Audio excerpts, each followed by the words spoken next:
What did I find around here? What did I find around here? Under that thing? Under that thing? Oh, look. Look. It's another fresh, never-before-seen Dan Markel interview. Ha ha!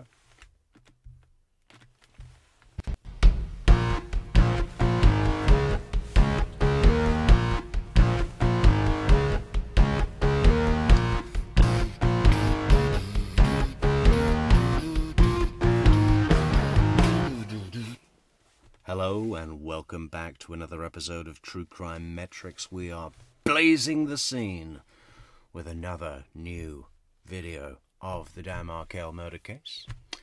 This video takes place on murder day, but before Dan Markel succumbed to his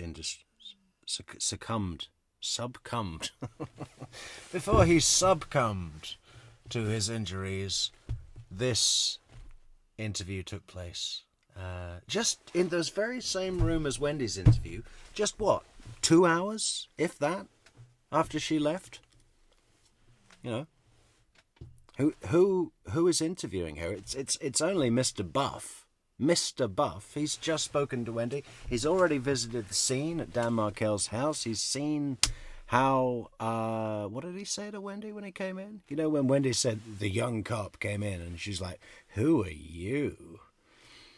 You know, super turning on the flirt. And he's like, he's saying, "Yeah, no, I was over at the scene and I got the feeling straight away from just walking into the house that Dan was very dedicated to his kids." Heartbreaking thing, that, isn't it? Anyway, it's the same investigator that's going to be interviewing this colleague and friend of Dan Markel. I have watched this evening already, and although she doesn't really know anything about, she's not going to be bringing stuff to us for the murder, the really interesting things she mentions are some of the things that surround the crime. So she's going to be talking about some of Wendy's actions in the week leading up to, day before, and morning of the murder. Yeah, at this point, when this lady is being interviewed, they're still investigating it as a attempted murder because Dan he's still in the hospital. He's still in the hospital. Rabbi Schnoyer Eurichman is down there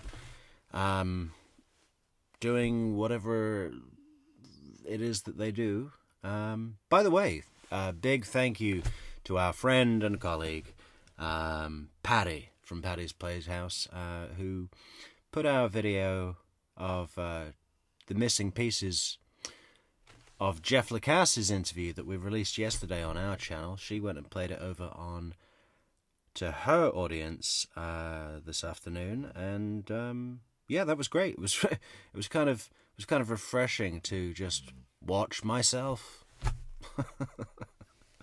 I don't have to do anything. I just listen to my own show, you know.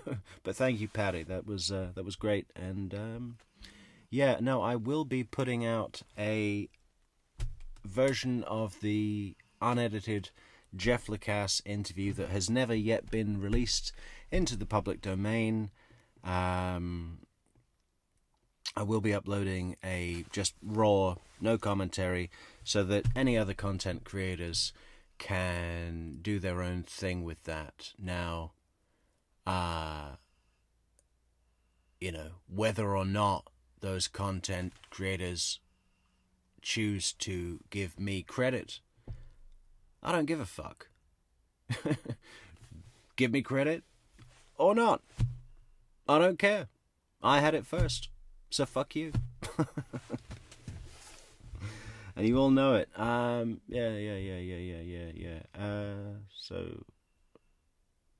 And yeah, what are we doing then? Oh yeah, we're going to play this video. Right. Welcome everybody in chat. Welcome. By the way, I just saw that Neverly Darling has been catching up on Runaway Jury. Maybe we should dedicate this show to the memory of Gene Hackman. Pretty interesting circumstances. He succumbed to life, right? Yeah. But Runaway Jury, I was so excited. I was so excited when I heard that there was only one film with Dustin Hoffman and Gene Hackman in the same movie. I was so excited about that, and the fact that it was a courtroom drama. Brilliant. I was so geared up, and then I was just damn disappointed when, Gene and Dustin, they're great in it, both of them, but they're pretty much supporting roles. The headline acts is fucking John Cusack and Rachel Weisz, both of whom I would maybe put in the caliber of a Sunday afternoon movie. The Mummy, for example. High Fidelity, for example. I don't want to see those guys in the same film as Gene and Dusty. But yeah, it's still good. It's still worth a watch. Hope you're enjoying it, Neverly darling. And yeah, let's go and enjoy our show here, now, with you and me. Hit it.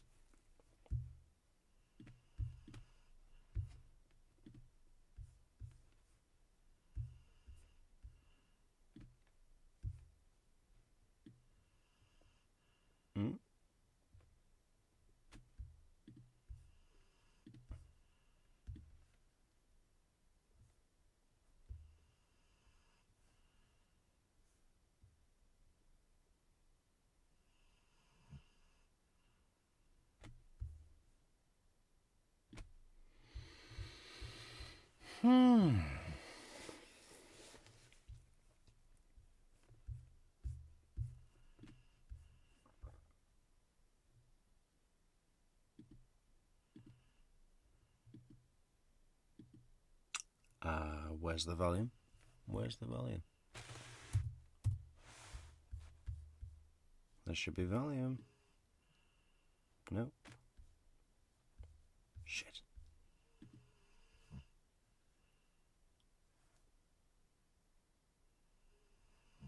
Hang on a second, guys. Why don't we have audio? Oh no.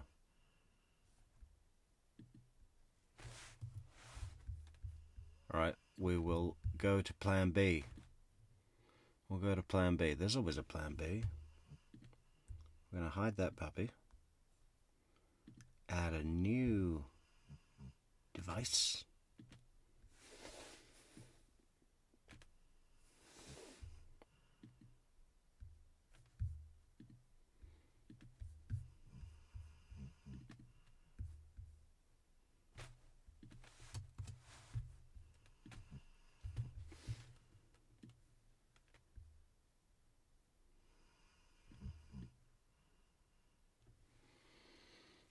Does that look like it's in the middle?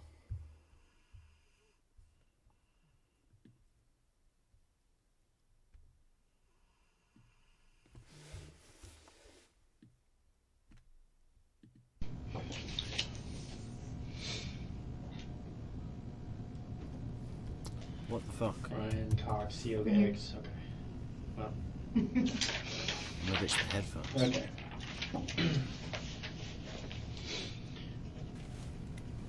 Is it just me? Alright, obviously I have your phone number. Yeah. What's your address? 3649 I can see Barbary, audio playing. which is B-A-R-B-A-R-Y. You guys can hear it, 323. but I cannot. What's your I birthday? can't hear shit. Why not? Okay. How do you know Daniel? I know Daniel from law school. So I met him, I was still a law student when he moved down from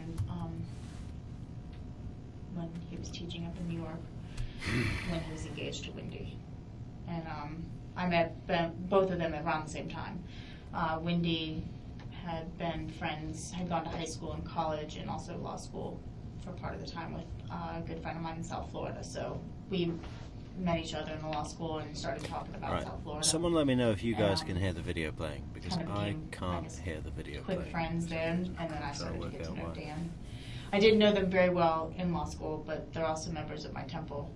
So I would Anybody, see them when anybody. I came back Quick, up. quick, I was quick. a public defender down Neverly, in Howard, so, Amy. and he would teach criminal law, so he had talked to me a few times about coming Rudy. and talking to his class about Somebody. what it's like to practice post law school. And Can you hear and then when I me moved playing? back, we talked a lot about getting together.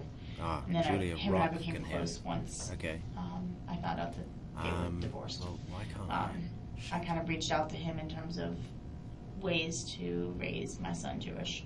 I'm in an interfaith marriage, so I kind of reached out to him in terms of getting some tips on how to do it on my own, and we started doing it fast as we can. Right.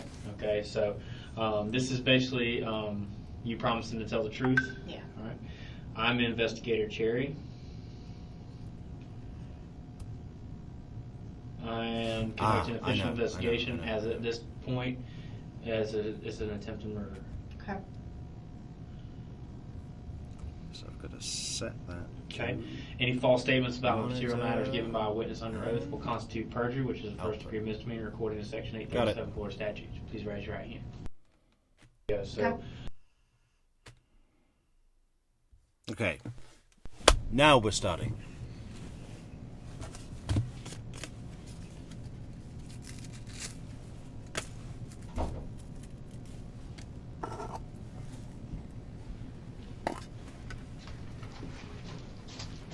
you got the kids to bed? No, actually, my husband's got him in the car. Oh, okay. Yeah. All right. But Mr. Buff. All right. I'm Investigator Cherry. Thanks for being here. Yeah.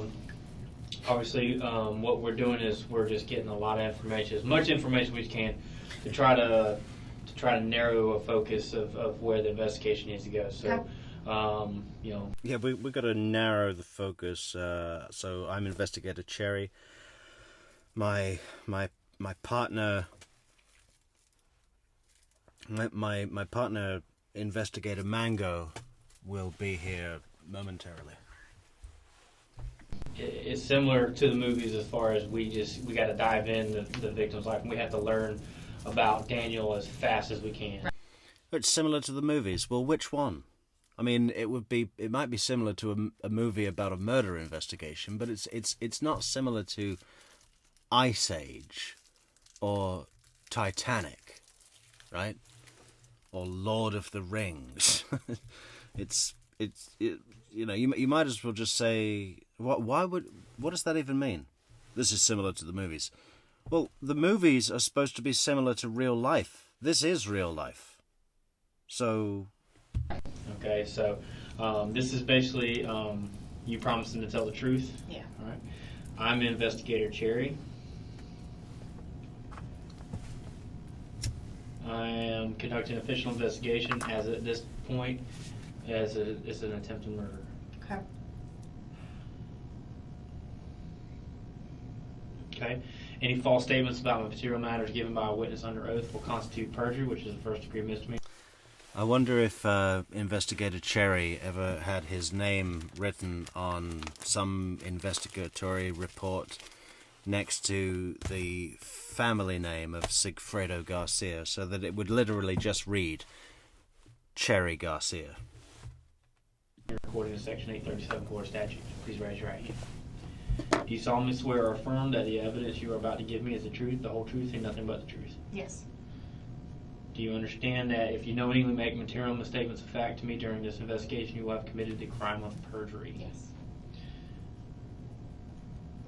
All right, if you would just sign that.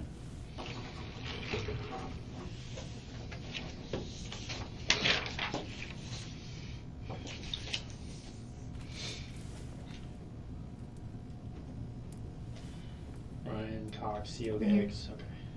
Well. Okay.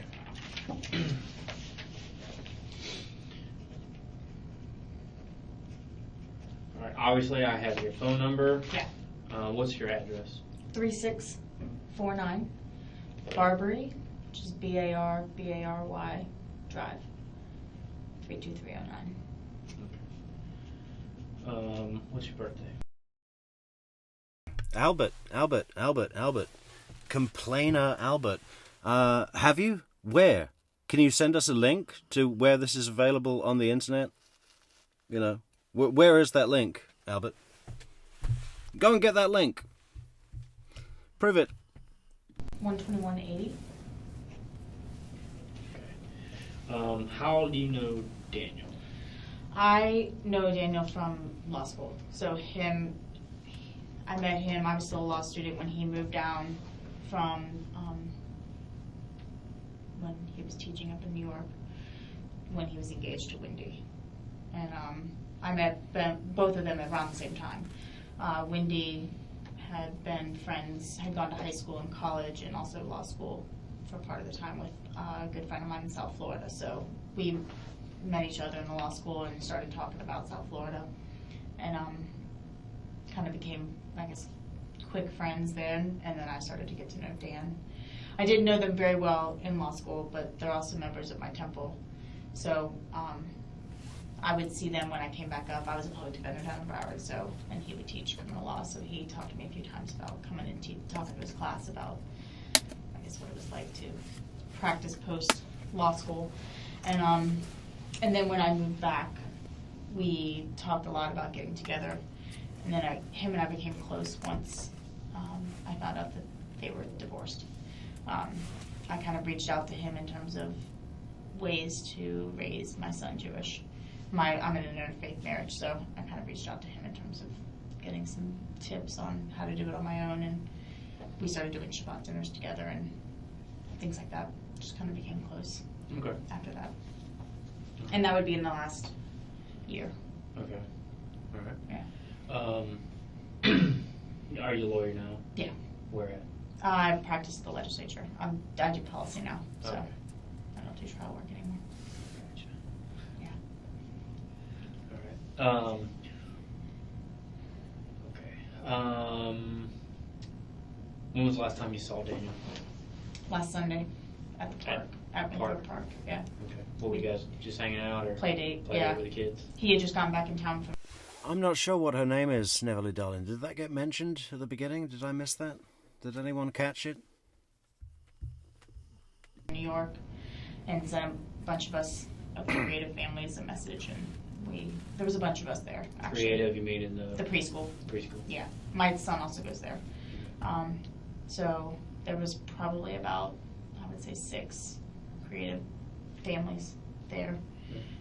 When was the last time you talked to him? That was the last time. That was? Yeah. No communications via Facebook or? I can check. I feel like that he had messaged about what he wanted to do for the boy's birthday, but I feel like that was before last Sunday, but I'm not 100% sure. Okay. But I can check. Yeah, if you don't mind, No, actually, not at all.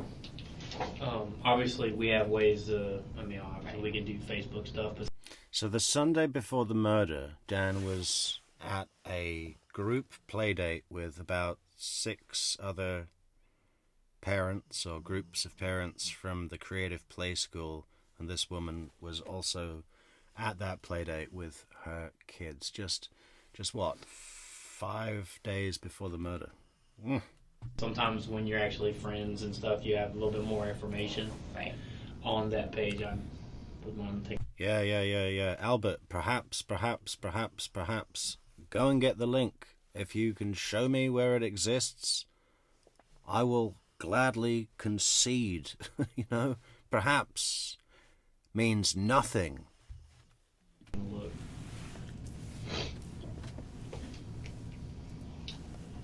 It was, he messaged later that afternoon about going to Truesdale That's with the Sunday. kids, yeah. And I was cooking dinner for my stepdad, so I didn't end up going. But, and then he had messaged, yeah, the other time was Saturday, so he was talking about doing Truesdale or whatever. Okay. Yeah, he was. Can you looking for- pull up his Facebook? Yeah.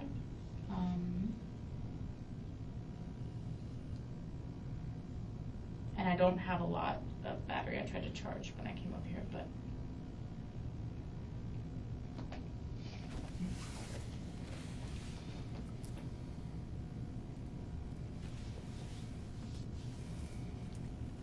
He visited California last week. So says I Facebook. guess, right? We definitely, we would see each other a lot at the park. We did a lot of play dates at the park. We did some Shabbat dinners together. We did synagogue stuff together, but there was not a lot of. This Prof's blog. Yes. What is that? That is, he started that blog. He writes articles for that blog. And my understanding, I've actually never been on there. There's a lot of professors that do criminal law that all kind of contribute on the blog. So.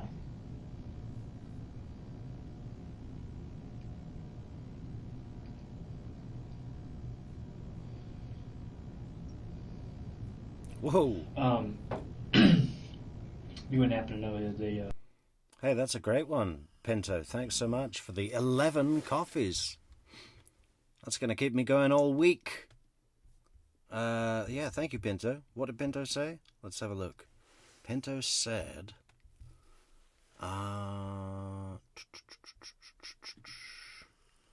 11 is the sign of an angel, and I feel the angels are with Dan Markel and the universe to bring justice to this case.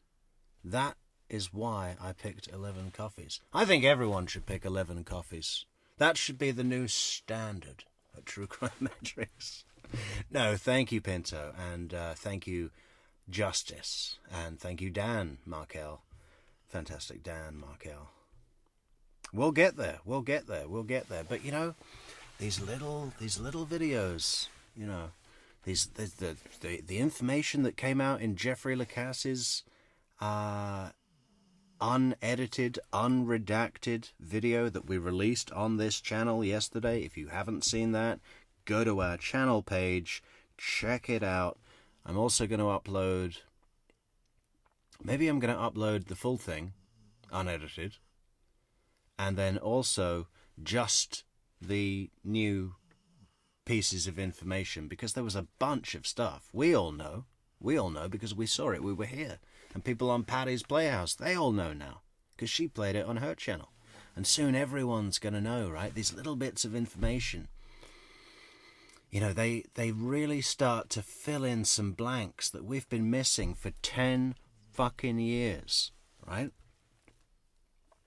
And in this interview as well, stuff comes out. There's interesting things here. It's reasonably short, so we're at least going to play one other interview here today. Passcode on his phone or iPad. No.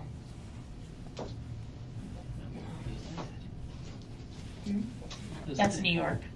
No. Oh, I think it's Play-Doh. Play-Doh? Yeah. Yeah. That's New York. He's like, yeah, I know. I can see the fucking Empire State Building, okay? I know what New York looks like. And then she says, that's Play-Doh? What does that mean?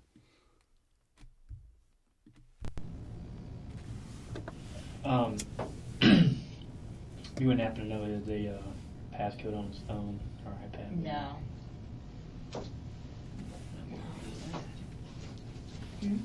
That's New York.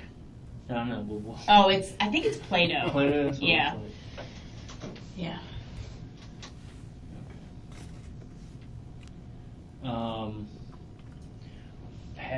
Has he been unusually stressed in the last week or so about anything particular? Not that I'm aware of, but like I said, there was a lot of people at the park. I was only there for about an hour, and we didn't get a lot of one-on-one time. The only downside to doing play dates like that is that you're running around with your kids, and so right. My kid likes to run around a lot by himself, so I wasn't really talking with a lot of people, and I definitely didn't get to talk to him much one-on-one, unfortunately. Tell me about Wendi and the divorce and how that shook out. Yeah, it was a pretty bitter divorce. I mean, I will be honest, I have never heard her side. Her and I have not had any one-on-one time since the divorce happened, so I know what he told me of his side. It was, my understanding was that pretty much just one day she filed and changed the locks and kind of from his statements, it was not really expected. And then I think it was about, I'm trying to remember the timing, September, I think was when she moved out, and they finalized it on August. So almost a year and they were just about to go to trial, I know, when it settled. You know, he never told me any financial, any stuff like that. I mean, the only stuff he kind of talked to me about was she wouldn't let him Skype and things like that when she had the boys and, things like that. But I mean, I know that it did shock him, and he So it was like a sudden change of heart, according to him. Yeah. And like I said, I have never talked to Wendi about it. Him and I, we would talk, but a lot of times, again, we were having dinner with the boys, and I tried to not talk too much when they're there, you know, especially because it was pretty, I mean, they had been living separately for about a year at that point, but it was still pretty new. I do know in the last 6 months he had started dating someone up in New York, and that seemed to be very positive in his life. I also know Wendi. You saw a difference? Yeah. I mean, he was never, he was depressed, and he had a difficult time with it. And when I say depressed, I mean, it was just dealing with the change. Never, ever would have done anything. I mean, he loved those boys beyond all belief. So it was never, he definitely put his game face on, you know, and really loved every minute that he had the boys.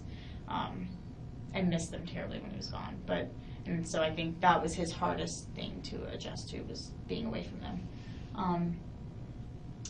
You know, but I think there was just, I guess, hope again kind of started to set in. You know, I really only talked to him once about her. The girl in New York? The girl in New York, yeah.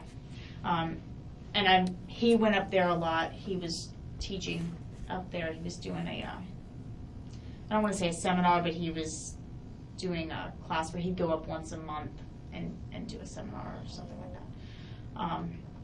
And he met her through that, and then would see her I guess once a month he would see her when he went up there. And I think she was coming down here some as well. I'm not 100% sure, but I feel like she was. I also know Wendi's dating someone because she brought. Hey Albert, where's the link, man? You know? You said you'd seen this video before. Did you see it in a dream? Were you in the room? Where's the link? Come on. Him to my son's birthday party at the park. I don't remember. I mean, I kind of remember what he looks like, but I don't remember his name or anything like that. What is it? How long ago was it? That was May 21st, I want to say. Ooh. It was the middle of the week. Hey, thanks so much, Amy, for the 6 coffees to stay awake. Thank you, Amy. And we got to give credit to Amy here too, because she's the one that put in the Freedom of Information Act request, pulling some strings with her Department of Justice. You know, pulling some strings, fantastic strings. Thank you, Amy, again. I don't know if there's date information on it. Actually, if I go to these. Yeah. Albert saw everything he could find on YouTube. Well, you know, guess what? So did everyone here. Has anyone else even got the slightest feeling that they've seen this before? Hands up if you've seen this before. Was it just Albert? I'm pretty sure it was May 21st. Yeah, May 21st. What did he look like? He was tall, skinny.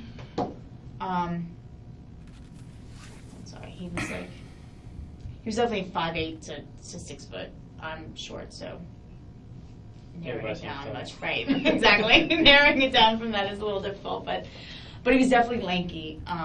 Okay, I've just totally fucking had enough of you, man.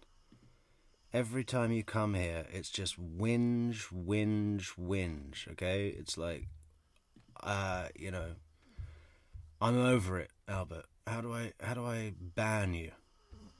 Just leave. Just take your whingy, moaning comments and fuck off. How do I ban you? I'll be back. Blonde hair, kind of, I don't want to say mohawk, but clean cut, but then hair like kind of pull it up in the front, and then he wore glasses. I don't really remember what the frames look like. Pale complexion, and that's about all I remember. I went through, on the way over here, I went through my phone to see if he was in any of the pictures that were taken, and he's not. Okay. But I know she'd said they've been dating. I think she said she met him in October of last year. But I mean, aside from that, I don't remember anything about him. What so he teaches at the law school? Yeah, he teaches criminal law and criminal procedure. How long has he been doing that? He's been at this law school he came in 2006, I want to say, I think. But then he taught at Harvard before then. I think it was Harvard. I'm pretty sure he taught at Harvard before. Okay. He's been teaching, I would probably say, for 15 years, I believe.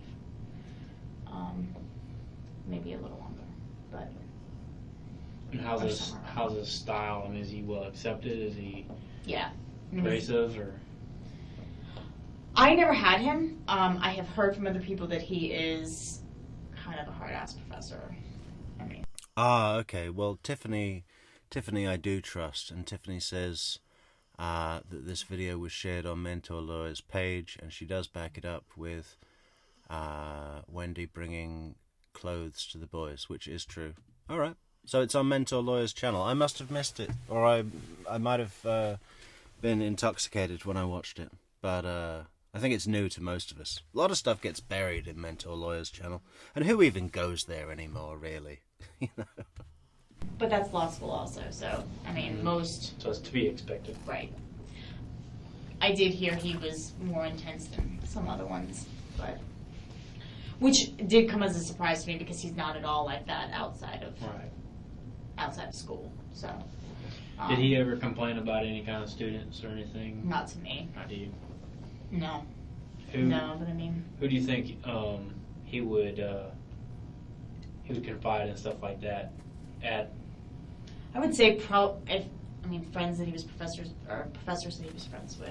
Do you know anybody about that? I don't. But I mean, I graduated in 07, and I moved back to South Florida, and then I came back up later. So that was not really my world. I know that there are a couple other Markels, Dan Markels actually, who are also members of our temple. They teach different things. I don't know if he was close to them, but that's the only. I'm trying to think of other. They weren't related? Mm-mm. Oh, no, that's interesting. Really random, yeah. Especially that they all ended up at Florida State Law, and they're all members of Shamray Torah. I do know that at Shamray Torah... That's the name of the temple. Yeah, SHOMREI. Yeah, TORAH. Okay, where is that at? That's on Cary Force Parkway.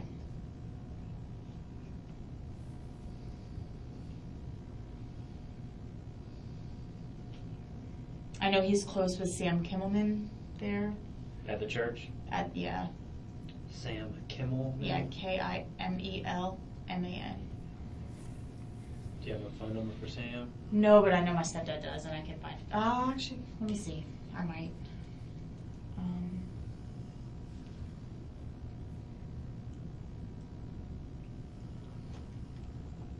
And also, I've got the directory at home, so anyone I can get you.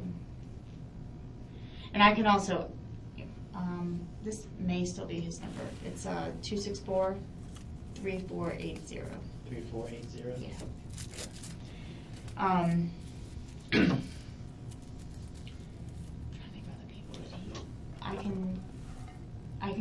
I'll go through the directory and see if any names are ringing a bell, just in terms of who he spent a lot of time with.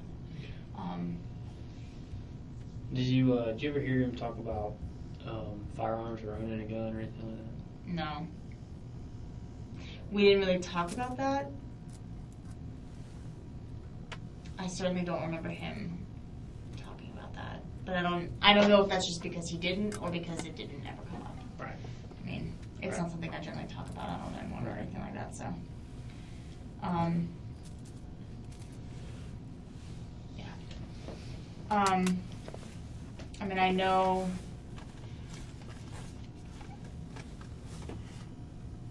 Yeah, trust me, I wish I knew more.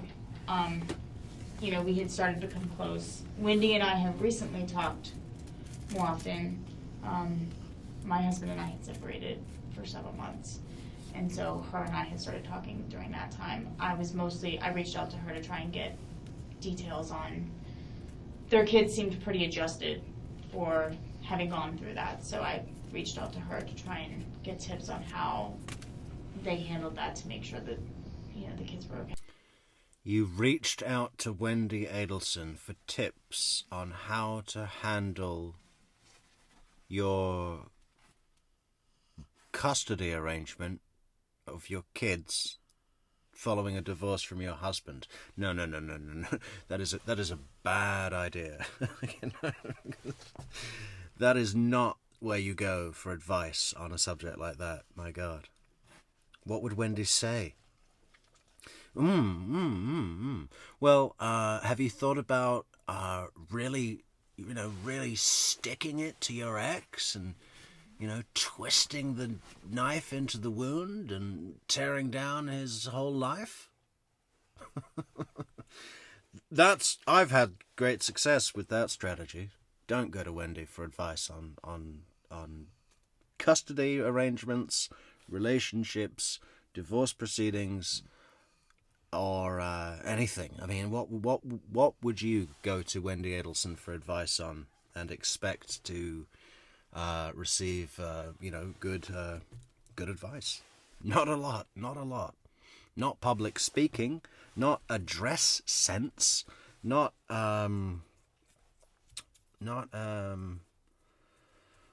just I can't think of a single thing. Certainly not novel writing. God, we've got to get back on that. We've got to get through this book. Start putting the chapters on our channel page.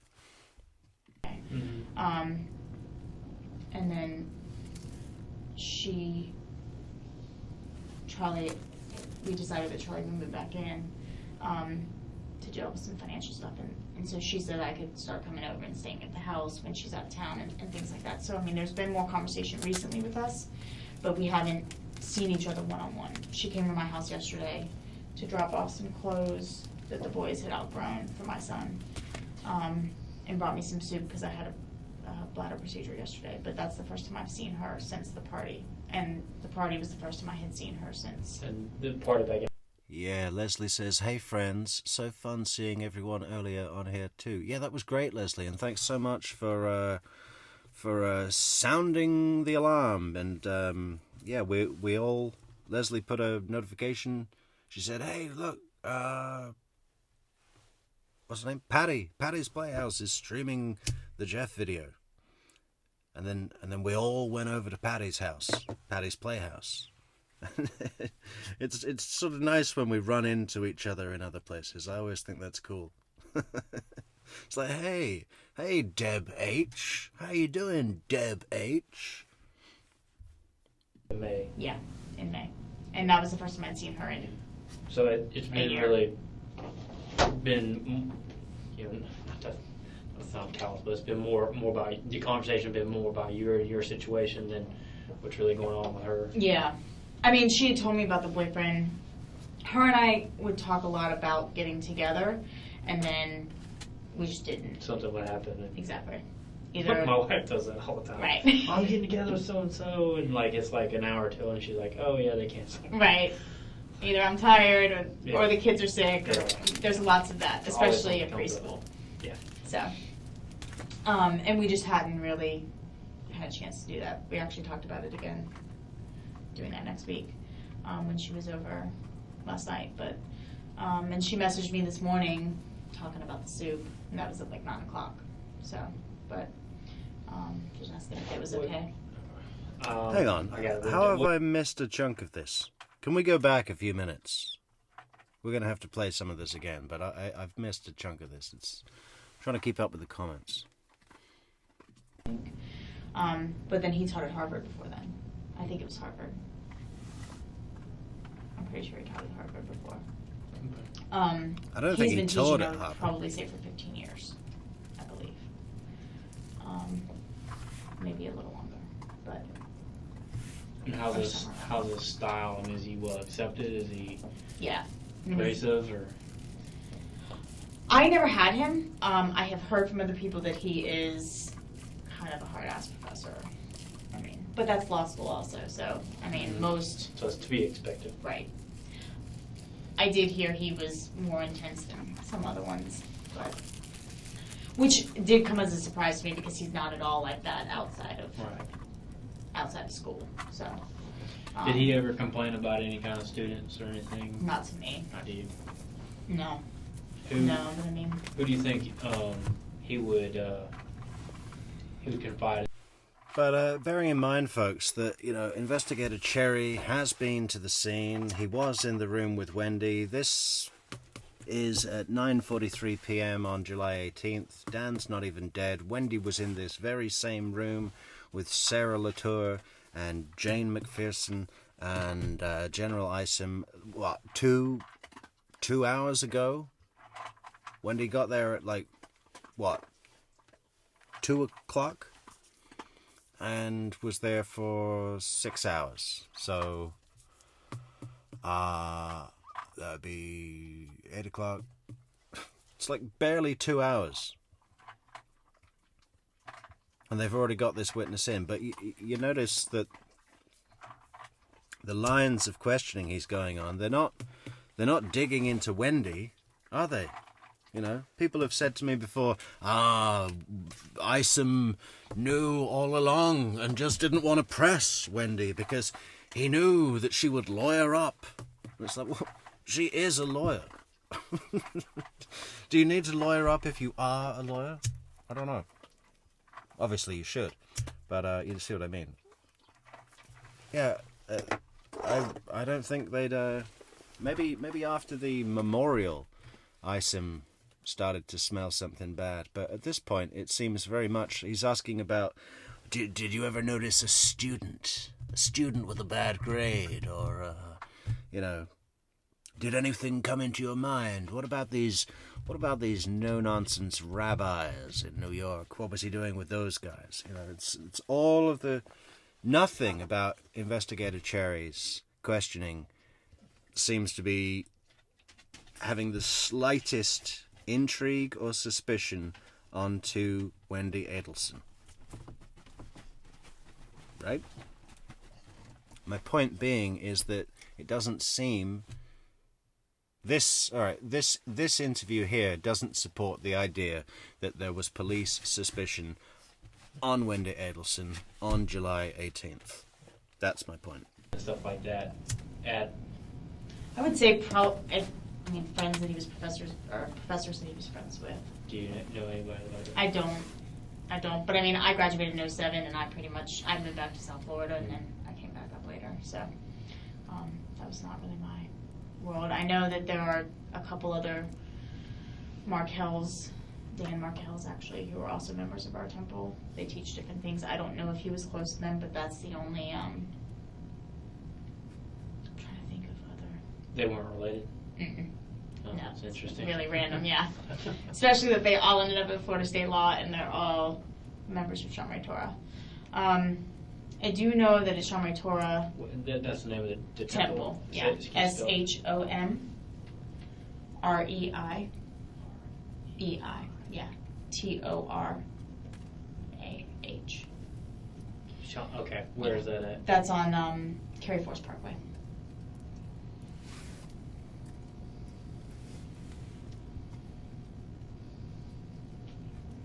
I know he's close with Sam Kimmelman there. At the church? Yeah. Sam Kimmel? Yeah, KIMELMAN. Do you have a phone number for Sam? No, but I know my stepdad does, and I can find. Oh, actually, let me see. I might.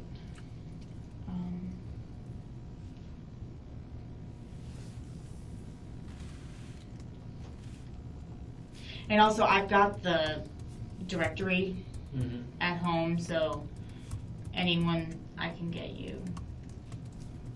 And I can also. This may still be his number. It's 264-3480. 3480? Yeah. Okay. I think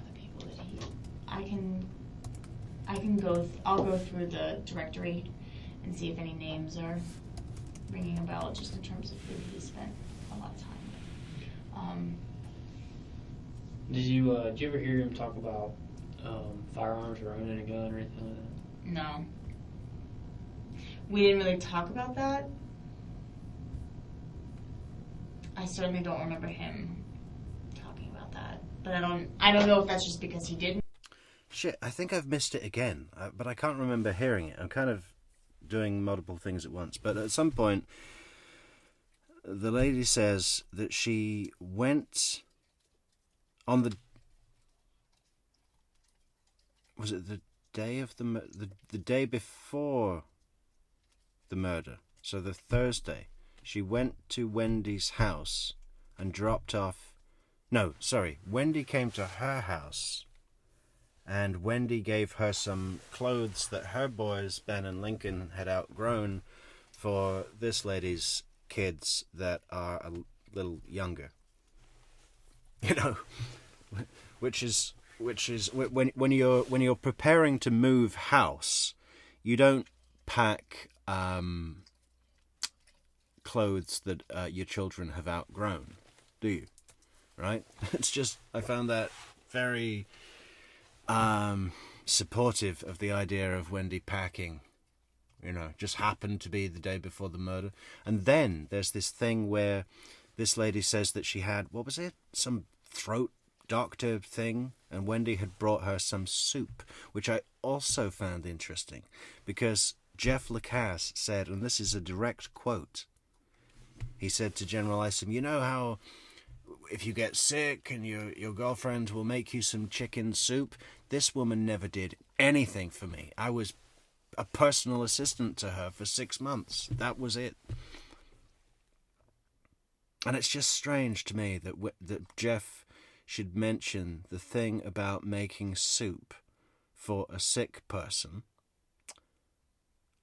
And then this woman, who had just had some medical thing, I can't remember what it was, says that Wendy brought her some soup. And I would feel sick to death to eat a soup that Wendi Adelson had made. My God. I don't think she made it, though. Jeff probably made it. Jeff made a soup for Wendy, and she gave it to this woman. Or because it didn't ever come up. Right. I mean, it's not something I generally talk about on 911 or anything like that, so. Yeah. I mean, I know...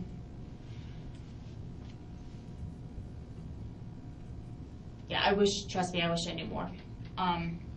You know, we had started to become close. Wendi and I have recently talked. Thank you, Wednesday. Well, apparently this one has been released before, but it's clearly not been seen by many. I don't remember seeing it before, and I've seen everything. I've watched everything. I've read everything. You know, it's just like for 6 years I've been looking at everything. But it was included in our recent FOIA request from the Tallahassee Police Department, along with some other stuff that we're going to be playing in this stream this evening after this, because it's a pretty short interview. And I'm damn sure that I've never seen this next one that we're going to play, which is also pretty interesting. More often. My husband. Oh, thank you so much, Riding Shotgun, for helping us out with our fund for more Freedom of Information requests for more fresh Adelson content. If anyone wants to contribute to that, you can do so at the top of the chat on our goal, or you can support the channel on buymeacoffee.com/True Crime Metrix. Thank you so much, guys. separated for several months. And so her and I had started talking during that time. I reached out to her to try and get details on, their kids seemed pretty adjusted for having gone through that. So I reached out to her to try and get tips on how they handled that to make sure that, the kids were okay. Mm-hmm. And then we decided that Charlie would move back in to deal with some financial stuff, and so she said I could start coming over and staying at the house when she's out of town and things like that. So, there's been more conversation recently with us, but we haven't seen each other one-on-one. She came to my house yesterday to drop off some clothes that the boys had outgrown for my son. And brought me some soup because I had a bladder procedure yesterday, but that's the first time I've seen her since. A bladder procedure. So, dropped off some clothes, because why the fuck would you need to pack clothes that your boys have outgrown and take those clothes down to Miami? Give them to this woman. She could have just thrown them away. Who just asked that question? Patricia Burns asks, what was Wendi using the gift of soup to get from this woman? Exactly, right? That's the question. There's always a motive with this woman. There's always an ulterior motive. What is it?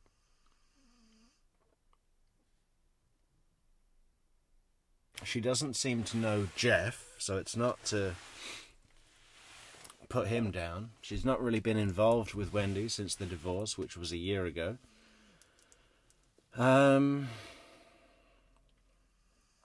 What does Wendi want from this woman?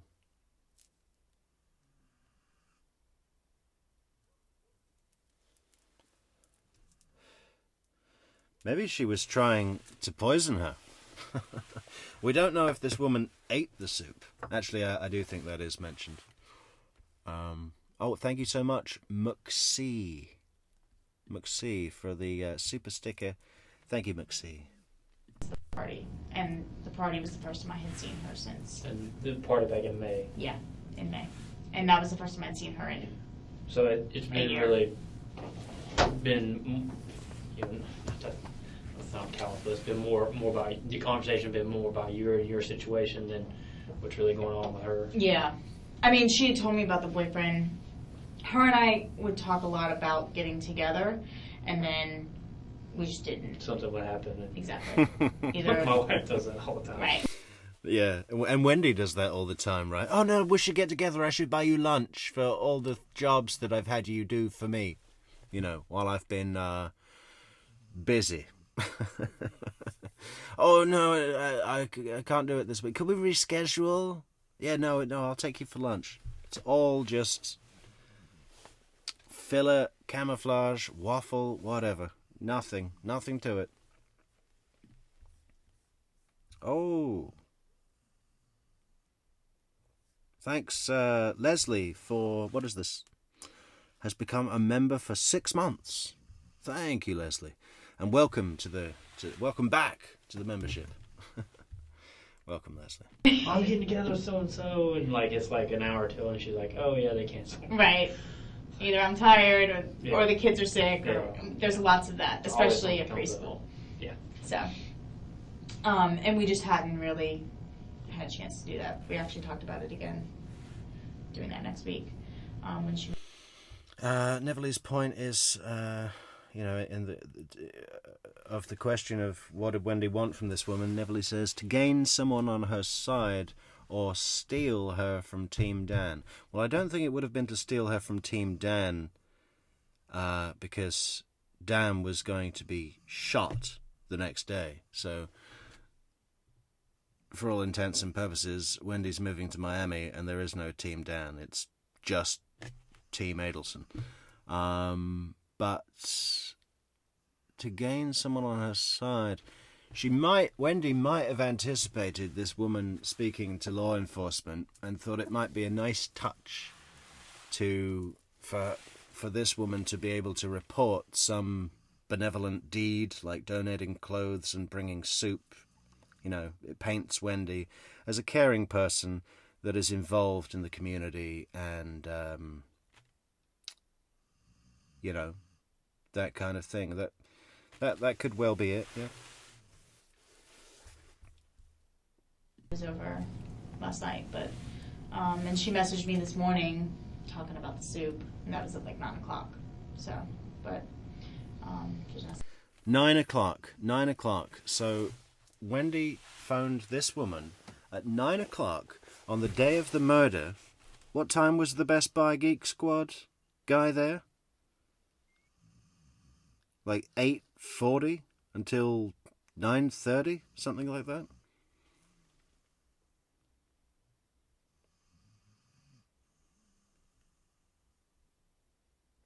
Wendi phoned this woman on the day of the murder to talk about soup. I'd never heard that before. Strange. You see what I mean? It's so great when we get these details. They just start to, you know, there's holes in the canvas, right? There's holes. Excuse me. There's holes in the picture, and these little touches. These little touches about, you know, we never heard Georgia Kappelman questioning Wendi on the stand, saying, "Did you phone that woman to talk about soup on the day of the murder?" You know, we're just learning that now. Most of us. I know that this has been released. Someone said it was on Mentor Lawyer's channel, and that's great. That may well be the case. I don't remember seeing it, and I'm obsessive about seeing everything, so I'm surprised I missed it, or maybe I just don't remember. But I think for a lot of us here, no one's seen this. It was okay. I got it written down. What is your number? 954 770 4165. 4165. Mm-hmm. All right. You know, we're kind of casting a really wide net, so it's hard for me to like focus in and ask. Yeah. This sort of thing. Patricia Burns, who says she may have been pulling this woman closer to make like she's a normal mom with friends and other normal moms, and just a mom, just a single mom. Yeah.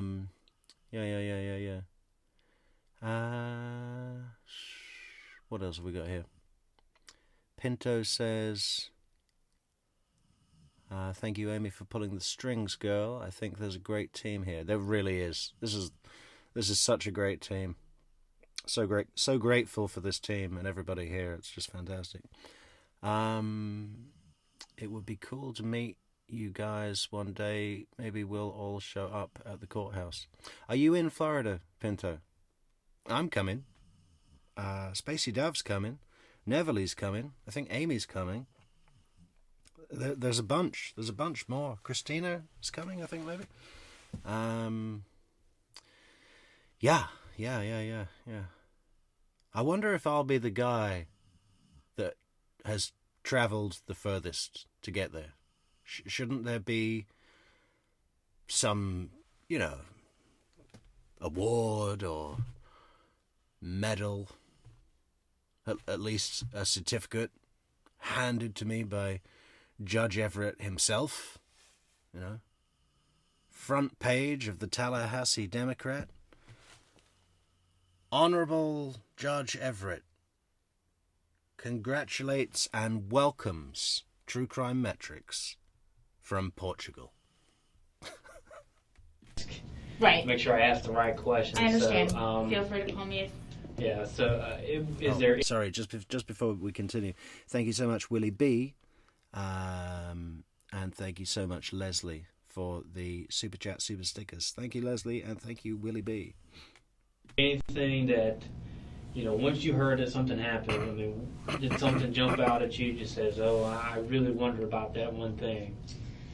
No. I mean, of course, everybody, you know, Scott asked me if Wendi was stable, and... Man, that's what you call starting from the outside and working your way in, right?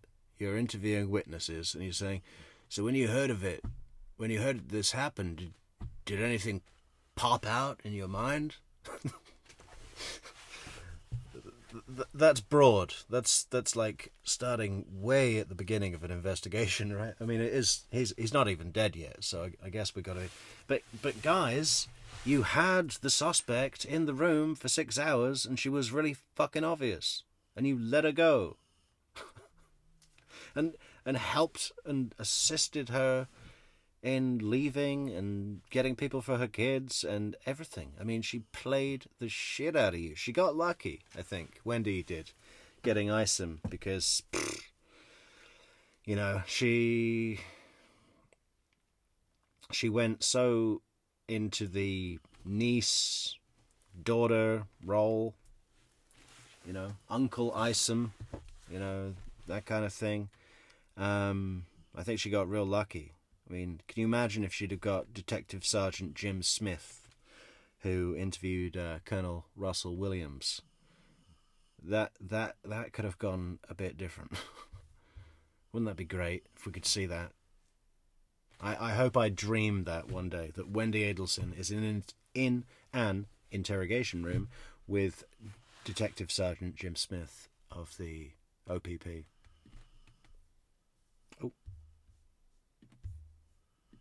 You know what I mean?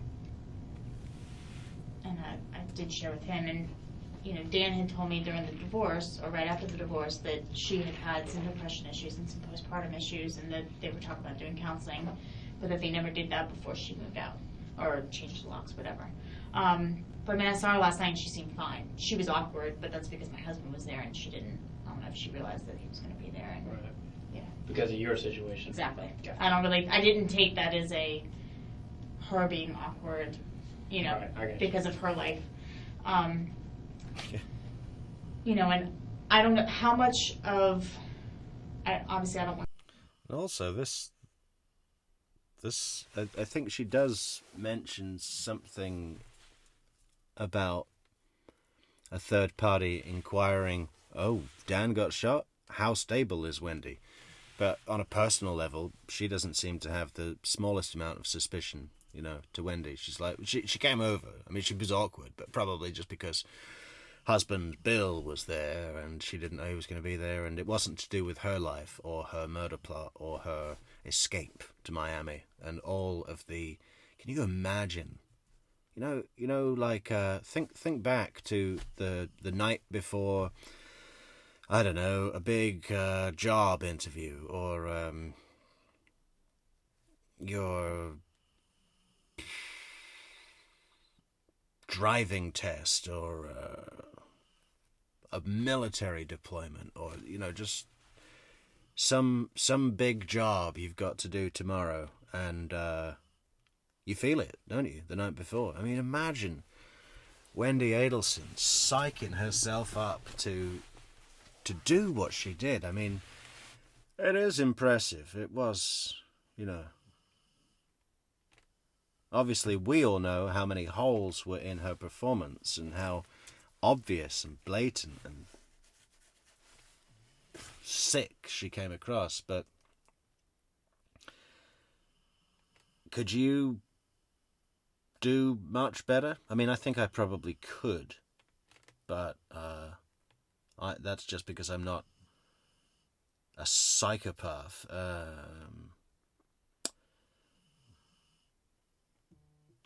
But yeah, if you imagine all of Wendy's day, the morning, the Best Buy guy, the soup phone call, the calls with Charlie, the going to ABC Liquor, the getting the gas over to Mosaic. Detective Ison comes, picks you up, you come in with me to the interrogation room. What happens to the boys? Jane McPherson in.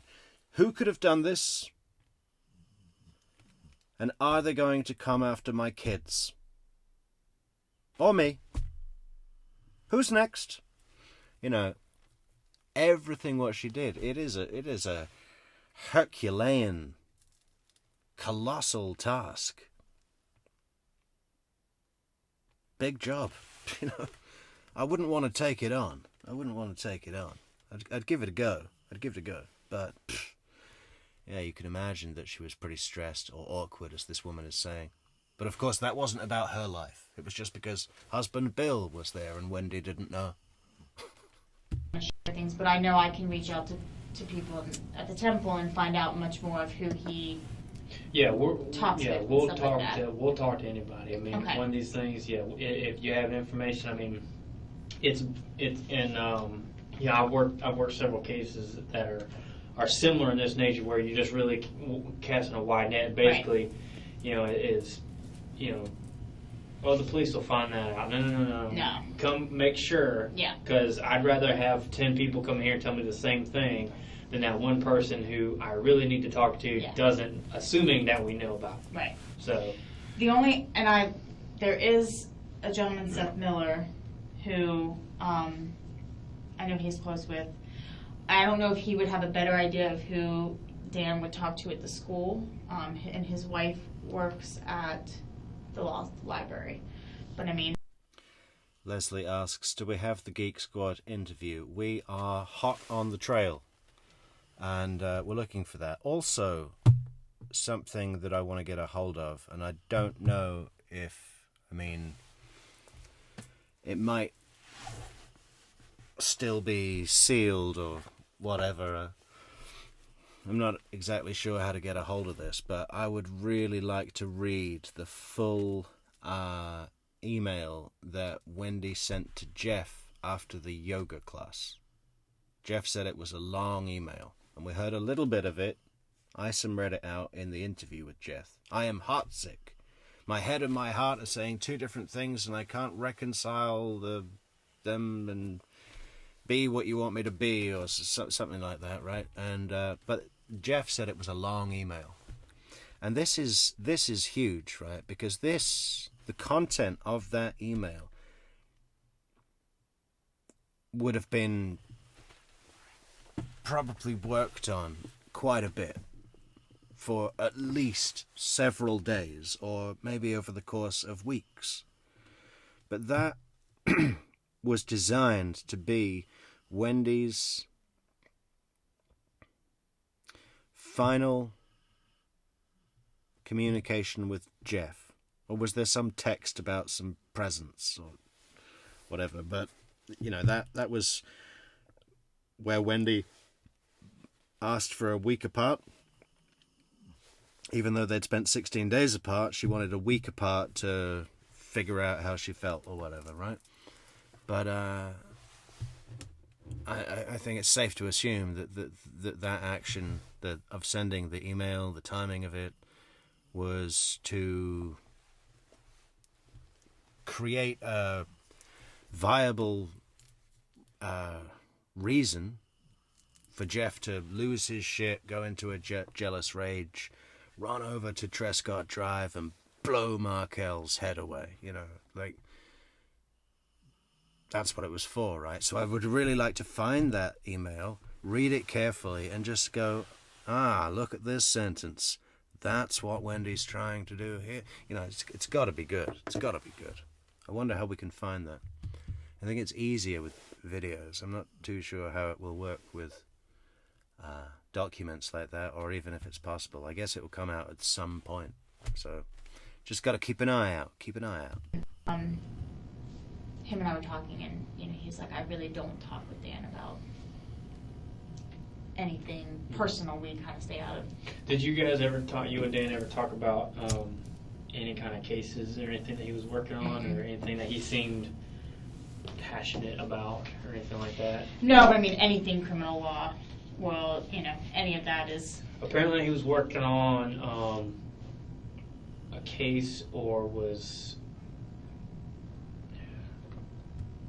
concerned about something that had happened up in New York. I guess there's a case going on where rabbis were charged, like 4 rabbis were charged with torturing husbands who were refusing to divorce in the Jewish faith or whatever. Okay. Are you familiar with any of that stuff? Mm-mm. But that wouldn't surprise me that he would be involved in something like that. How's that? Yeah.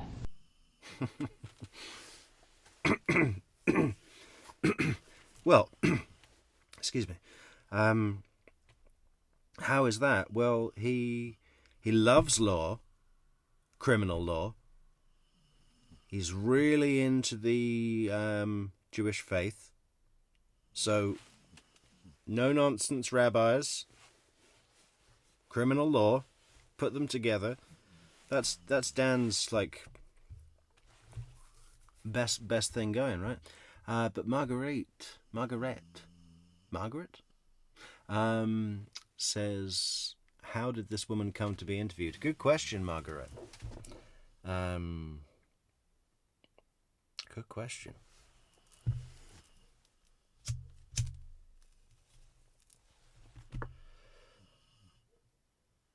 I mean,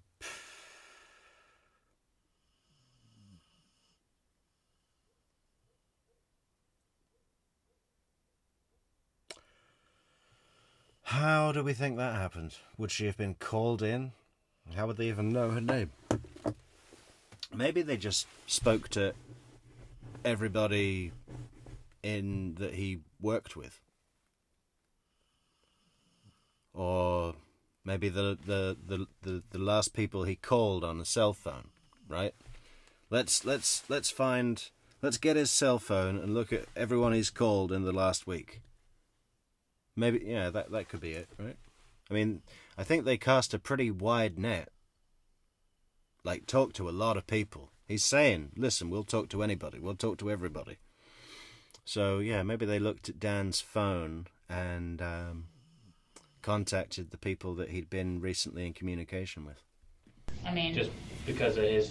the faith. I mean, he's very involved in the Jewish faith. Plus, he lived in New York, and so there's that's so kind of the world of his straight crossing. So it would be fascinating for his religious and criminal professional beliefs. Yeah, but also with as much time as he's been spending up there, it wouldn't surprise me if he's trying to get involved in that, and then also if maybe one of his students up there, or maybe the woman he's been dating, who I'm 99% sure is also Jewish, knew some of these people, or I mean, it wouldn't surprise me if some of these, if there's a more personal connection. But that's kind of everything that definitely melds all of his passions into one, a case like that. Can you pull up that Facebook thing again? I want to write down his blog thing. Yeah, it's I saw it earlier today. And I was like, PRAWFSBLOG. Say it again. Thank you so much, Christina, for the coffee on buymeacoffee.com. This guy, this Detective Cherry, he doesn't get that the spelling of Prof's blog, PRAWFS blog, means profs, like professor. Prof's blog. AW. Hold on. What was that? That was a bit flirty. Say it again. PRAW. Was that a flirty laugh? Hold on.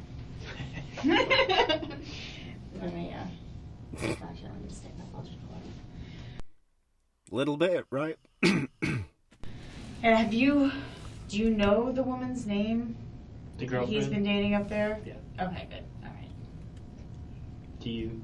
I didn't, no. He just said he was dating a new girl, and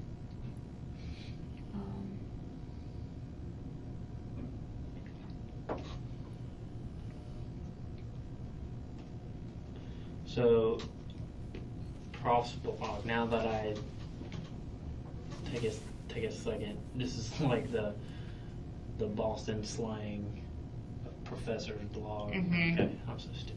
no. You're not in I that read world. that earlier and I was like, man, that makes damn sense. I'll figure it out later. Okay. It probably was the A joke. Prof's, or the Prof's blog, like PROFS. BLOG had already been taken or something like that, so we had to come up with some variation. Changed a little bit. Okay. Yeah. Okay. Well, and I just didn't know if there was people, if I couldn't reach out to people, if you didn't want me to, No, just say, hey, listen, the police are looking to talk to anybody and everybody, so if you feel comfortable, give them a call. Okay. That's my name. My number's on the back. It's my desk phone. Where is it? 40 That one? Okay. So if I don't answer, leave a message. Feel free, in the world of great technology, email Just me. email. I will probably get that quicker. Okay. Especially if we're out in the field or I'm at home Yeah. or whatever. So. Okay.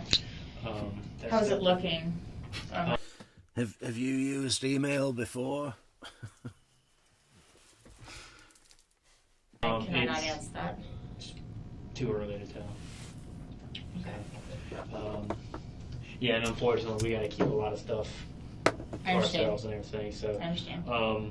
So people will probably ask you, just keep our conversation. Yeah, to here for now. Yeah, I understand. But yeah, feel free to call me Yeah, anytime. I will. I got your number, and yeah. Yeah, I wish I'd seen him more often recently. Okay. Yeah, Amy says that I think Mentor Lawyer took it down. He does that a lot. Even when you become a member, it's unbelievable. Yeah, I just remembered that Tamara's interview on his channel was like split into 6 sections or something, and there's only part 3 and 5 or something like that. You know, like, why is that? Why is that? Why does he take down this content? I guess he has his reasons. Okay. On many levels. All right.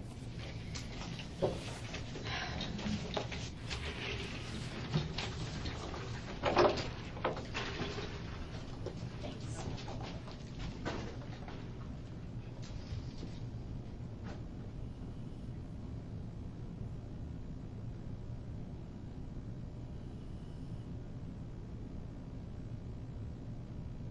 Okay. I guess that's the end of that. So just, you know, nothing earth-shattering really, but it's just little bits and pieces that that just start to brush in some of those blank spaces in the story, right? Wendy's activities very, very close to murder day and on murder day. The day before, she was dropping off clothes, too small for the kids. They've grown out of them. Dropping off soup to help you with your bladder procedure. You know, calling you on the morning of the murder to talk about the soup.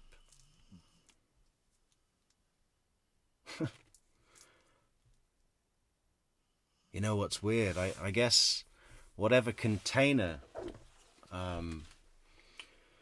Wendi would have brought soup round for her in, a saucepan or a Tupperware or something, I don't know. I guess that it would have been pretty low on Wendy's priorities to pick that up. Meaning that this woman probably still has it. Or at least, you know, did at this time.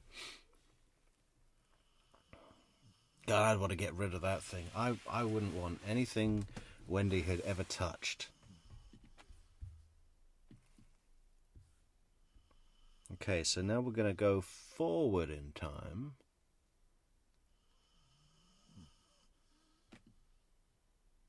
Yeah, this one. Forward in time. So this is October 5th, 2015.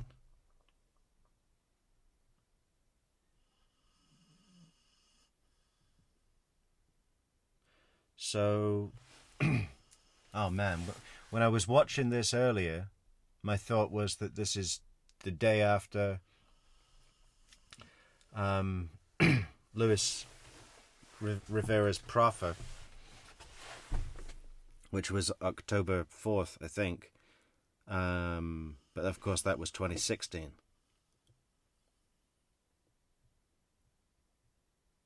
And I did notice that Pat Sanford had more hair in this video.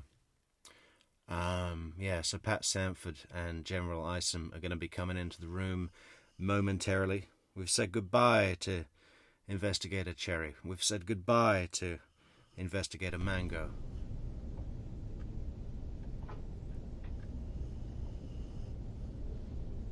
Yeah. who is this woman?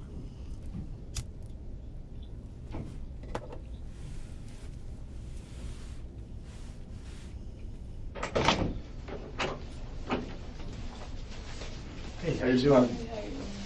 What's up, buddy Pat? How you doing? Nice to meet you. Appreciate you coming in. This is Kiana Abdul. I believe I said it right. Kiana? Yes. Okay. Alright. You don't have your license with you. And just as a precursor, what's this woman don't really know shit about shit, right? But what we do get to see is kind of Pat Sanford and General Isom's where they're going with the investigation, what they're looking into. They kind of, just from the questions they ask this woman and some of the information that they're referring to about evidence that they've discovered shows you where they're at a little bit in the investigation at this point, which is 15 months after the murder. So they've already done a massive, significant amount of work, you know, and this is where they're at. So it's pretty interesting. So, go ahead with those numbers you were saying a minute ago. Let's see what you know. Okay. A134 Uh-huh. -512 Right? -94 Yeah, that was easy. -0. No. No. You missed the other. I'll give it to you in a second. What's your date of birth? 94. Date of birth. 1994. Oh, 03/11/1994. March 11th? Uh-huh. All right. And your social security number? 592413700. Okay. So, okay, your driver's license number is A134. Mm-hmm. Go ahead. -512 All right. -94 Then after that, it's -591.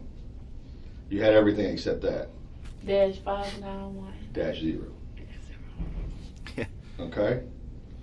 All right. Yeah, but the good news is you have now passed the test to become an investigator with the Tallahassee Police Department. You know, you've remembered 6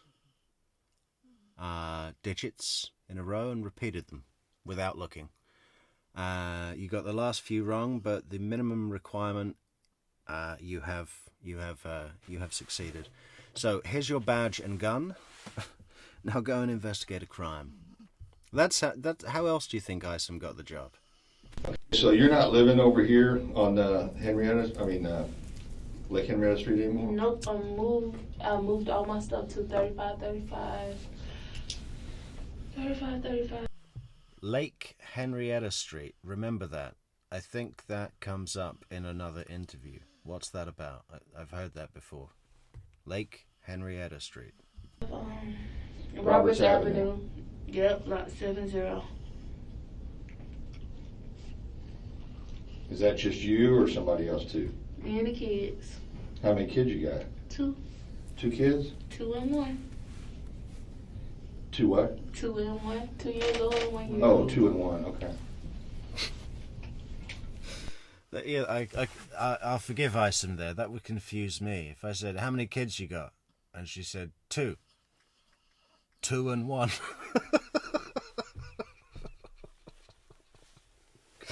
Like she said the quantity of kids and then followed it up with their respective ages.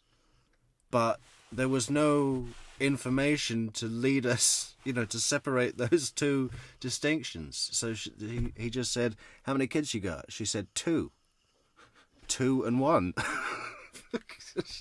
So what is that, 5? Like, I've got 2, 2 and 1. 3 different daddies.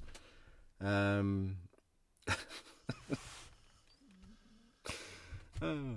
No, that's fine, General Isom. That was confusing. That was very confusing. Lake Henrietta Street anymore? Nope, I moved all my stuff to 3535. 3535, Roberts Avenue. Yep, lot 70. Is that just you or somebody else too? Me and the kids. How many kids you got? 2.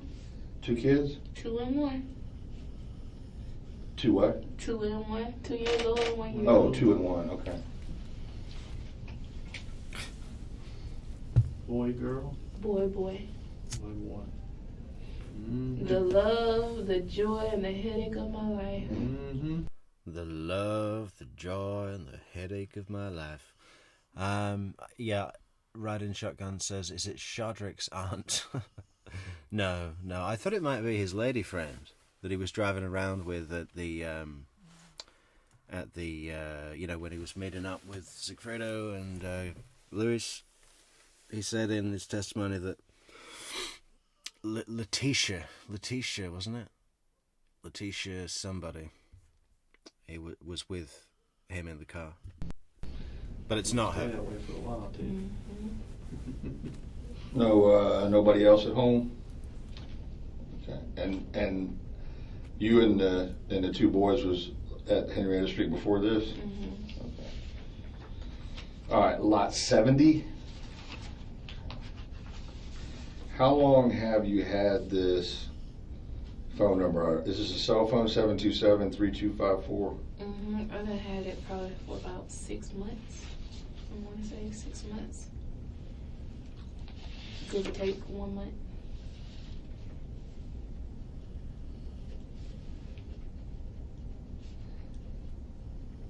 What number did you have before that? Do you remember? 850-284-1006.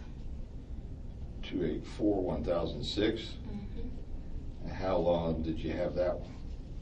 I don't know. Probably good 3 months.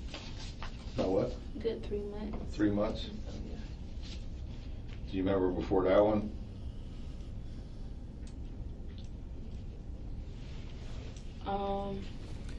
Was Hey, thanks so much for the generous super chat, Evan Elizabeth Duke. Thank you, Evan. Evan says, I am back, having been offline. Hi, everybody. Missed you. We've missed you too, Evan. And thank you. Thank you. That's mighty kind for the super chat. Appreciate it. 755. Yeah, 756 2924. 756? Mm-hmm. 2924? Mm-hmm. Probably is wrong. I don't know. It sounds right. What was it? 765. It was a house number. Well, what's your mama's house number? 850-325-1486. Okay. You remember when you had a number that started with 688?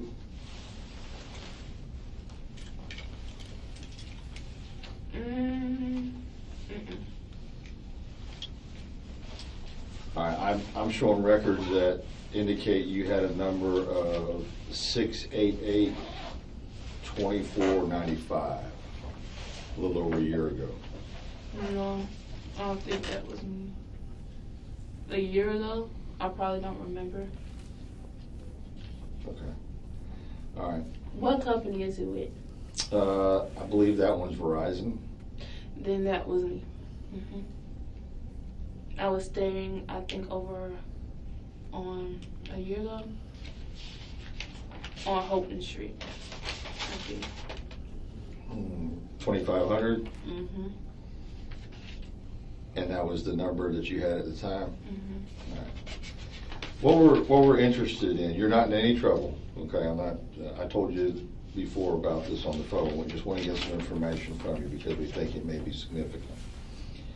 When you had the 688-2495, okay, and I guess you were living at Holton Street at the time, okay, there was at least at some point you had stayed at the Budget Inn. Mm-hmm. You remember the Budget Inn? Mm-hmm. You know where I'm talking about? Mm-hmm. Okay. Have you stayed there more than once? I've stayed there approximately 3 times. 3 times? Mm-hmm. Okay. All right. Why would you stay at the Budget Inn as opposed to Holton Street or your mama's house or something like that? Because I was having a problem at Holton Street. Somebody had broke in, somebody I trusted had stayed the night and stole my Xbox and everything that night. And my baby's father. They stole my Xbox. I just wouldn't have ever imagined her playing an Xbox. He basically took us out the house and we just in my mom's house. Did he stay with you all at the Budget Inn? Okay. Do you remember, well, now, was that the last time you stayed at the Budget Inn? Or the first time? That was probably the last time that I stayed at the Budget Inn. The other 2 was probably because, no, the other 2 was when I was staying with my mom before I moved to Holton Street. And me and the kids or him would go to the Budget Inn or we'll rent the Village Inn. Get a room at the Village Inn over there on Upper Run by the movies and stuff. And Chuck E. Cheese. Oh, North Monroe? Mm-hmm. Okay. Willie B asks, what is True Crime Metrix? What is the best way to donate to allow the most dollar amount? Trying to bypass fees that YouTube takes. The best way is buymeacoffee.com/True Crime Metrix. That's the least commission that they keep. And thank you so much, Willie B.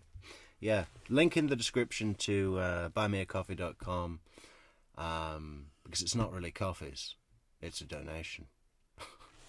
Yeah, that's where it is. That's the best way. And this was with the same guy every time? Mm-hmm. Who was his name? Avery Dixon.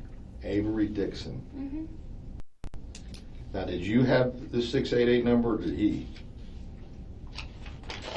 I know he had a couple of numbers. Yeah, Evan's in hospital. Nothing serious, I hope, Evan. And, yeah, I hope you have a speedy recovery. Father, your children? Mm-hmm. Both of them? He's the father. He ain't the daddy of both of them. He raised both of them. The sperm donor. I'm gonna call him that because that's how he is. Okay. How old's Avery? The sperm donor. Okay. Avery's 20. You know, baby daddy would be fine, you know. How about we just call him the baby daddy? Can we do that? Does it have to be sperm donor? Can we just hear that sentence again? Isom doesn't know what's hit him. I'm going to call him the sperm donor because he stole my Xbox. He raised both of them. I'm gonna call him that because that's how he is. Okay. How old's Avery? Avery's 27. Has he been in trouble before? Mm-hmm. I hear a lot of names, so I can't keep them all straight. Is he in jail now? Yes. Okay, what's he in jail for? He's in jail for domestic battery. On you? Mm-hmm. When was that? Did you hear the care in Isom's voice? He's such a friendly guy. You see, for all his faults, I can't help but love him. He's so redeemable. He's so redeemable. I forget all the errors. Okay. He's just a sweet How guy. old is Avery? Avery's 27. Has he been in trouble before? Mm-hmm. I hear a lot of names, so I can't keep them all straight. Is he in jail now? Yes. Okay, what's he in jail for? He's in jail for domestic battery. On you? Mm-hmm. When was that? From this one, it was probably 7 or 8 months ago. They arrested him 3 months after the incident supposedly happened. You've been locked up since for Mhm. that? Been locked up since July. He's here in Leon County Jail, Yes. and that was domestic battery on you. Mm-hmm.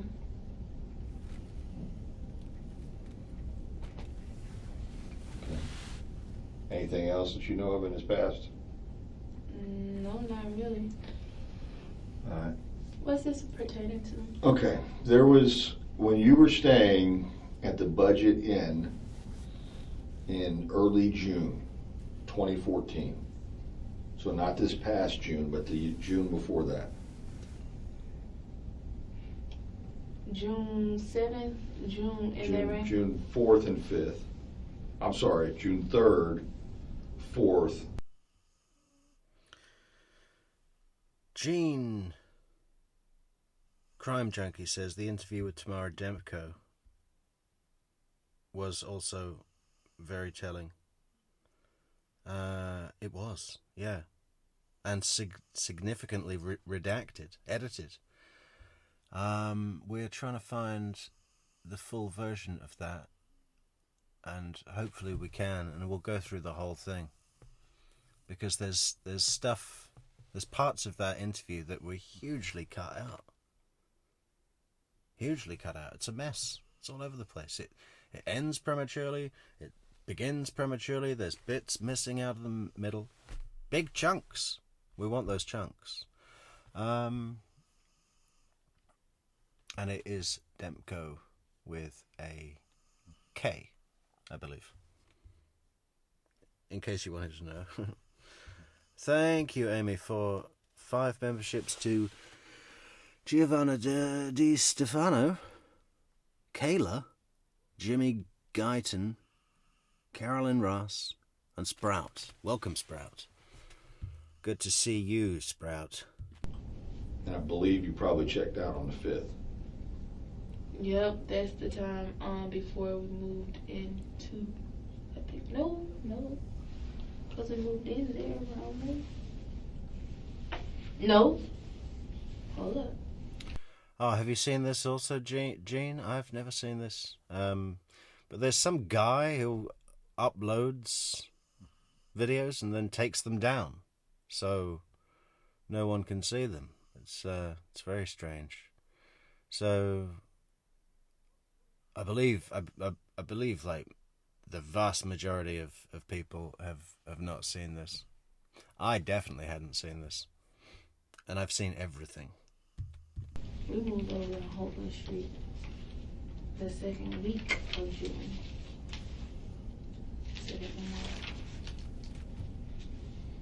June 3rd, June 4th. You know what? That would probably been for his birthday, I think. Whatever the case may be, Mm-hmm. all right, there was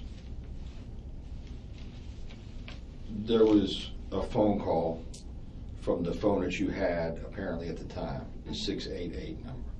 Okay, the 688 number called a guy who's from out of town. He's not from here. Okay, Mm-hmm. and like I said, I don't care what it was. He was supposed to You be the saying dad. Cassius? Mm-hmm. He's supposed to have been daddy to my oldest child. Supposed to be or is? Supposed to have. Are we good, guys? We should be good.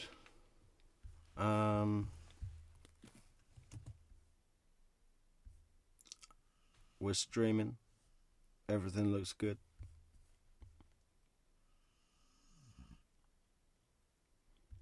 No sound, video frozen. But Refresh the page, because I'm playing it back here as well. I see it playing.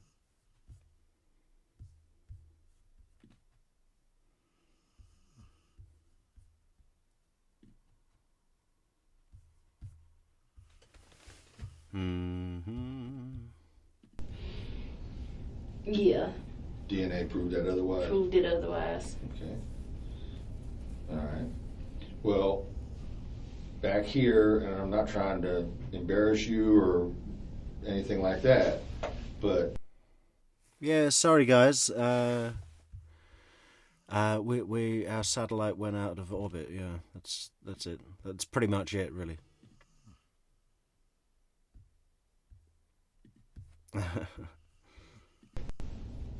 if there's some reason that this person, it's a man from Miami, had somehow there was contact, is what I'm getting at. All right, so I'm basically looking for a reason for the contact. And I don't know anybody out of Miami except for him. Okay. Do you have his phone number still? Or do you know it? Mm-hmm. What is it? Well, I think he's still the same, 2731305. That's a local number? 850. 850 what? 2731350. Sam Cassius. Mm-hmm. Is he in Miami now? I don't know. We haven't had contact in some months. How do you spell Cassius? Casseus. E-U-S? Mm-hmm. Willie says, a letter was written to the judge, I believe. The Markels fighting the request from dumb Donna to get a bond and be released. That woman still thinks dollars can buy her way out. Reported Harvey was there. Yeah. And Neverly Darling put that letter on Discord. Okay. Maybe we should read that letter. Who has that letter? Okay. So back in June,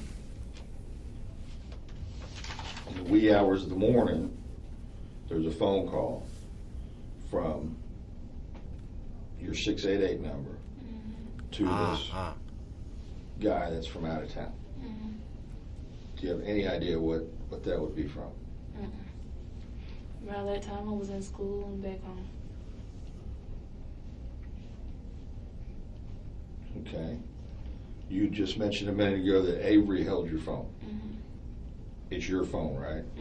Okay, what was his purpose for holding your phone? Just to have it, since I'll be at school in the afternoon, the morning to the afternoon, just to update him, like in our lunch period or whatever, let him know that everything's okay or whatever, if he's keeping a kid. What, at that time, Gabriel, my 2-year-old now. Okay. Would there be some reason for him to use your phone while you're both staying at the Budget Inn? No, I don't think so. I don't know. Did he have his own phone? No. Thanks so much, Jane, for the super chat all the way from Ottawa, Canada. Very, very good, Ottawa. We shared a phone. And was that number the one you all shared? Probably so, yeah. Do you still have that phone? No. If it was Verizon, you're talking about the flip phone.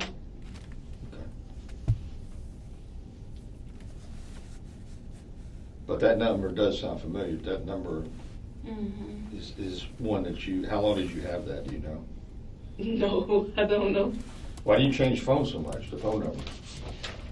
Because you know how sometimes it gets hard month to month paying like a monthly plan. It's like sometimes you just get tired of it. It's either the phone or diapers or whatever it comes to, and if whatever outweighs the phone has to go. But you don't keep the number, you can't transfer it? After you disconnect the number for so long, they give it to someone else. Was this a prepaid? Mm-hmm. Did you register your information when you prepaid it, or where did you get the phone from? I got it from Family Dollar. And how did you set up your account? Did you put your name and stuff on the computer, or No, you just dialed it up on the phone. you just dial it up? Mm-hmm. Will you use the keys to put the letters in? I'm thinking, like, you just jogged my memory. Okay, let's have a look at that letter then.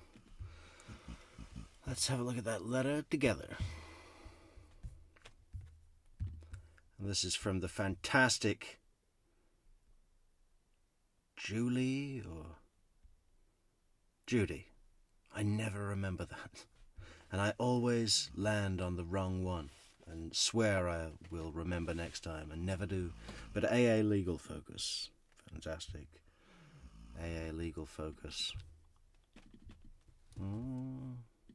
No, that's not it. Shit. Ah, you fucker.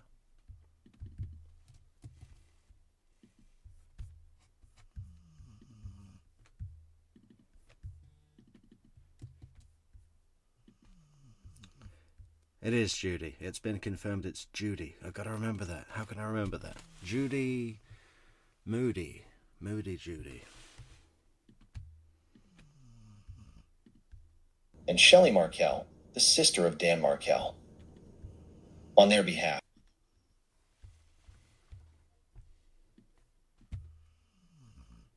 Dear Judge Everett, we represent Ruth and Phil Markel, the parents of Dan Markel, and Shelley Markel, the sister of Dan Markel. Did you all get that? That this letter is in reference to the parents Markel petitioning the court to say, don't give that bitch any bond. Don't let her out. Are you nuts? She'll flee. She'll run. She's got nothing to lose. What if she takes her own life and escapes justice, you know?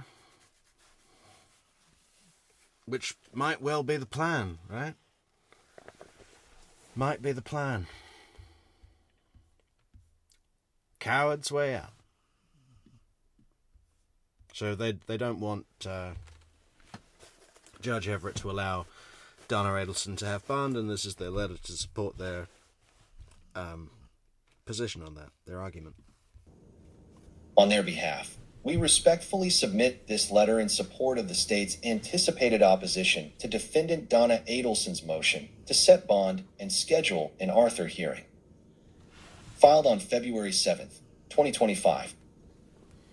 In the motion, Defendant Donna Adelson asks to be released on bond while she awaits trial on charges of first-degree murder.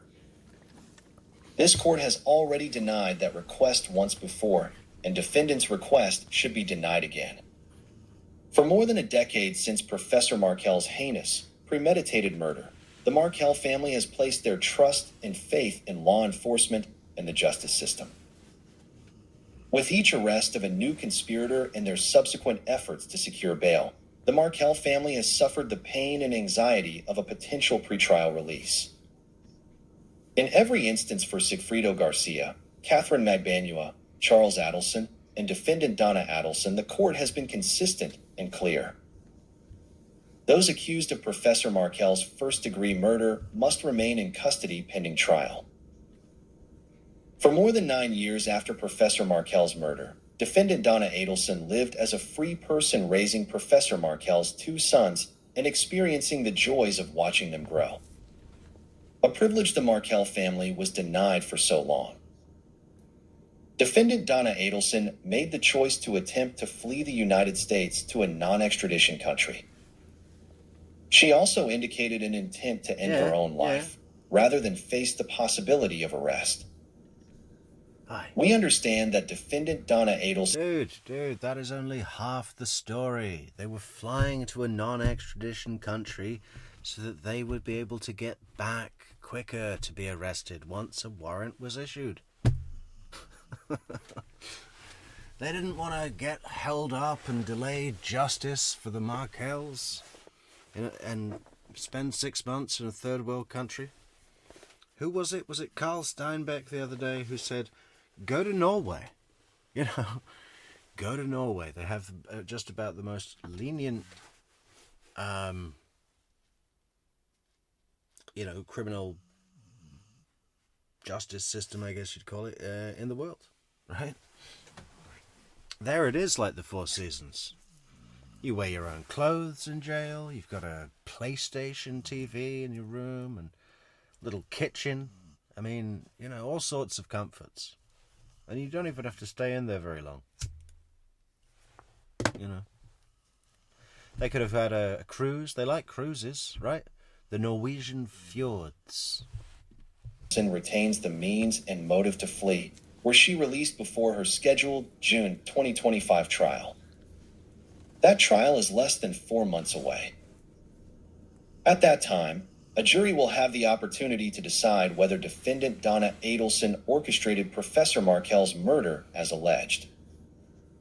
The Markel family fears that opportunity may be lost forever if defendant Donna Adelson were now granted bail. The Markel family... Yeah. Leslie says, not sure what prep Donna needs to do. Exactly, right? What does that even mean? My client can not prepare for her trial. Well, you should be preparing as the attorney. She's just going to be sitting down. You know, she will have to take the stand, I guess, but that's her choice. You know, it's not essential. Family trusts the Leon County Sheriff's Department to protect defendant Donna Adelson's health for the next 4 months as she prepares to face a jury of her peers. We remain steadfast in gratitude to the state attorney's office, law enforcement, and the court for their thoughtful and compassionate administration of justice. We thank the court for its kind consideration. Respectfully submitted, Matt Benjamin.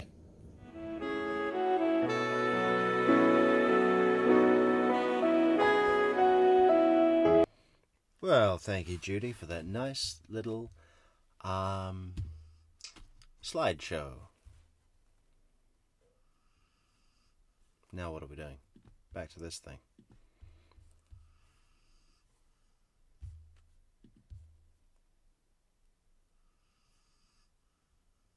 Was it going all the way back to the beginning? Shit.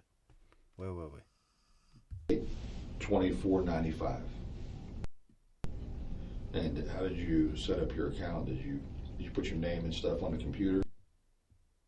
Sam Cassius. Mm-hmm.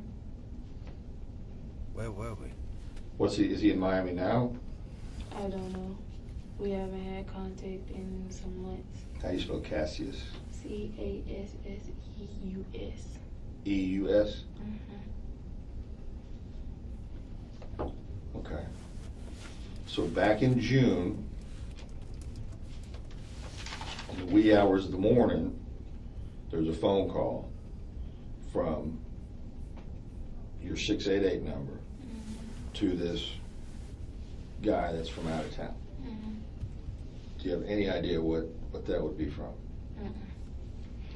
So it's a phone call from the time of the first murder attempt, right? Early June 2014. Around that time, I was in school and back home. Made from someone from Miami who is described as a bad dude. Could that be Sigfredo? Could it be Luis? Yes. I guess that's what it is, right? Okay. You just mentioned a minute ago that Avery held your phone. Mm-hmm. It's your phone, right? Mm-hmm. Okay, what was his purpose for holding your phone? Just to have, since I'll be at school in the afternoon, the morning to the afternoon, just to update him, like in our lunch period or whatever, let him know that everything's okay or whatever, if he's keeping a kid. Well, at that time, Gabriel, my 2-year-old now. Okay. Would there be some reason for him to use your phone while you're both staying at the Budget Inn? No, I don't think so. I don't know. Did he have his own phone? No. He We did shared not. a phone. Who is this person? What connection does she have? Margaret asks. This person received a phone call from a Miami bad dude at the time of the first murder attempt, and they're asking her who it was that was calling her to see if she's connected to anything, I guess, or was a conduit for someone else, or what. Is that number the one y'all shared? Probably so, yeah. Do you still have that phone? No. If it was Verizon, you're talking about the The flip phone. Okay. But that number does sound familiar. That number Mm-hmm. is one that you, how long did you have that, do you know? No, I don't know. Why do you change phones so much, the phone number? Because you know how sometimes it gets hard month to month paying like a monthly plan. It's like sometimes you just get tired of it. It's either the phone or diapers or whatever it comes to, and if whatever outweighs the phone has to go. But you don't keep the number, you can't transfer it? Mm-mm. After you disconnect the number for so long. I did speak to Crime and Coffee about a week ago, Leslie. She's alive, and well, I was just talking to her about her recent stream when her guest was drinking quite a bit, and kind of, I don't know, sort of made it her own show. I just wanted to see how that went down. But she's there. She's still up in Ontario. They give it to someone else. Was this a prepaid? Mm-hmm. Did you register your information when you prepaid it, or where did you get the phone from? I got it from Family Dollar. And how did you set up your account? Did you put your name and stuff on the computer, or No, you just dialed it up on the phone. you just dial it up? Mm-hmm. Will you use the keys to put the letters in? I'm like, you just jogged my memory because it was like, we did have this touchscreen phone. Yeah, I was just about to say, it's not 1998 General Isom. Okay, we have touchscreens now with full typing keyboard. Okay, but I think she did say it's a flip phone, so that would be, numbered dial pad, letters on the dial pad.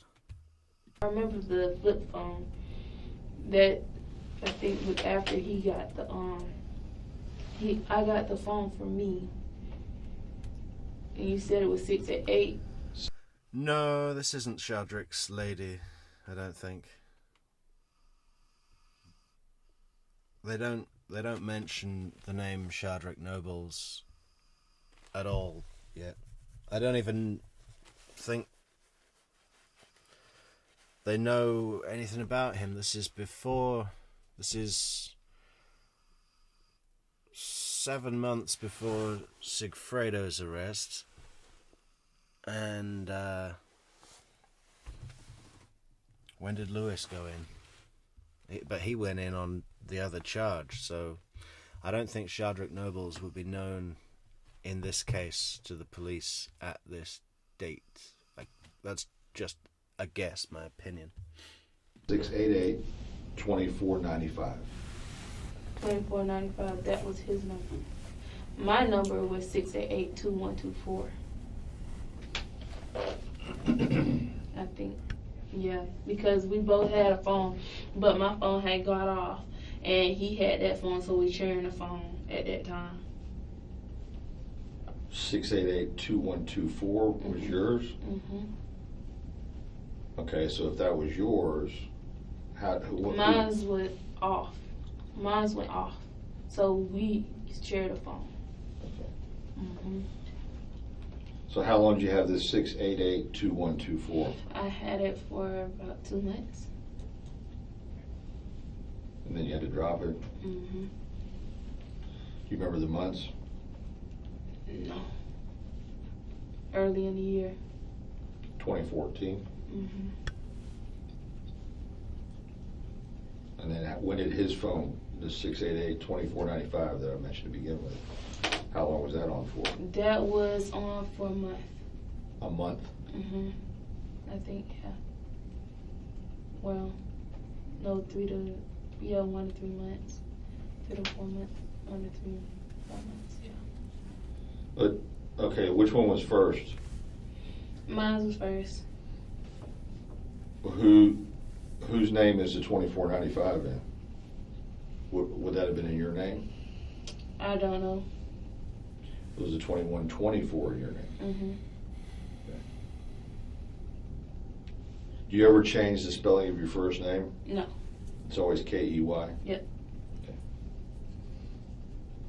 So you had 688, 2124, and then you got the 2495, and then the 2124 dropped. You dropped that one, and you shared the 2495.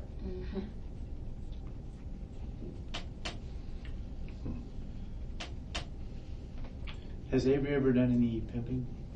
No. He's never done anything like that? No. He never ran girls or anything like that? No. He's not into that? No, at all. What other kind of trouble has he been into? From his past, pretty much domestic, not even domestic, just violent. Leslie, Sigfredo's arrest was in May 2016, I believe.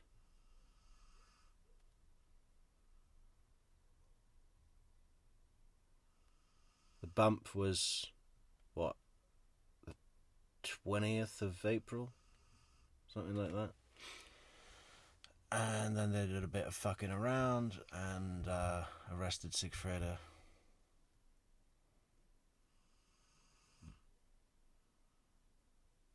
But Lewis didn't give his proffer until...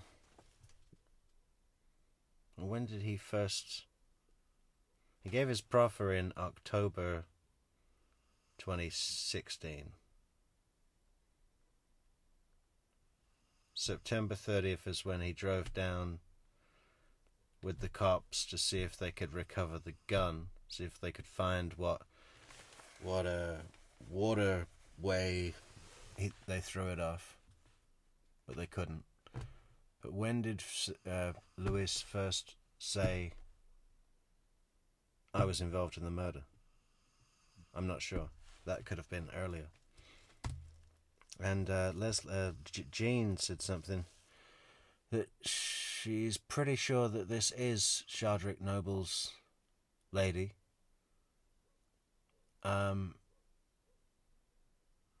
They shared a phone, and that phone called their phone when they got to Tallahassee.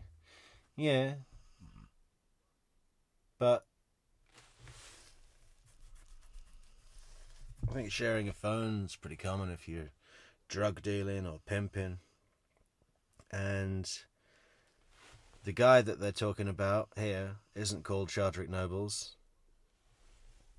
And Shardrick Noble's girl is, what is it? Letitia. So, I don't know. What do they get both the names wrong?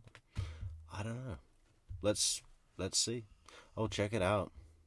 Look who's back. Look who's back. Victoria Girl, thanks so much for the super chat, you lovely thing. And welcome back. Linda, thank you also for the fantastic super chat. Thanks, guys. Was anger. Okay. So you've ever been in drugs or anything like that? He has gotten on it once. But as far as that, no. Okay. He's never sold drugs or anything? No, not that I know of. What's his birthday? 6/7/1988.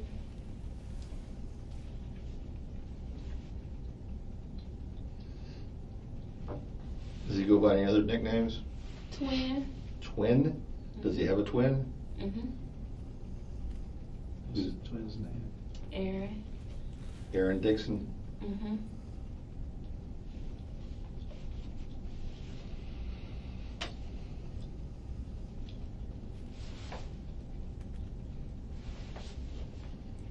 Okay. Do they look identical? Yes. Have they tricked you before? No.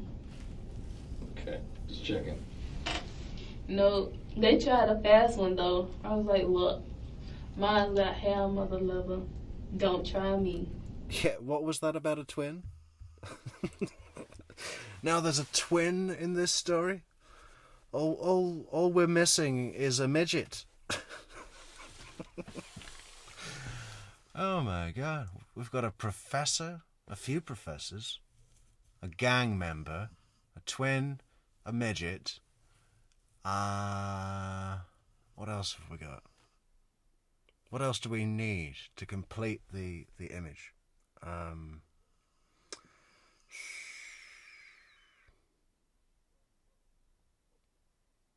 Like a tambourine man? I don't know. I mean, it could be anything. What about a guy on stilts? Outside the courthouse. There's no law against that, right? Okay. All right. So if you're staying at the Budget Inn, and you're saying every time you stayed there, Avery was with you? Mm-hmm. And you had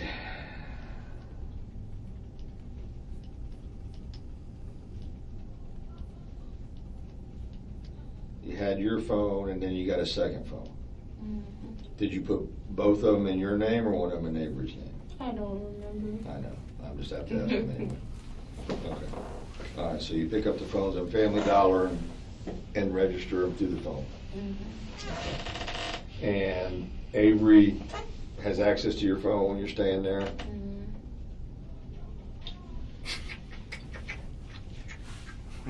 You never talked about any type of... Big Brenda, what are you saying? That this is the woman that extorted Donna in jail later, at some later stage down the line, right? Put her arm up behind her back and said, if you're going to give me commissary.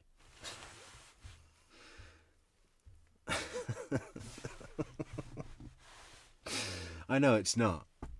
But she does talk about being locked up for 3 months, so you never know. Deal or meeting anybody from Miami out of town?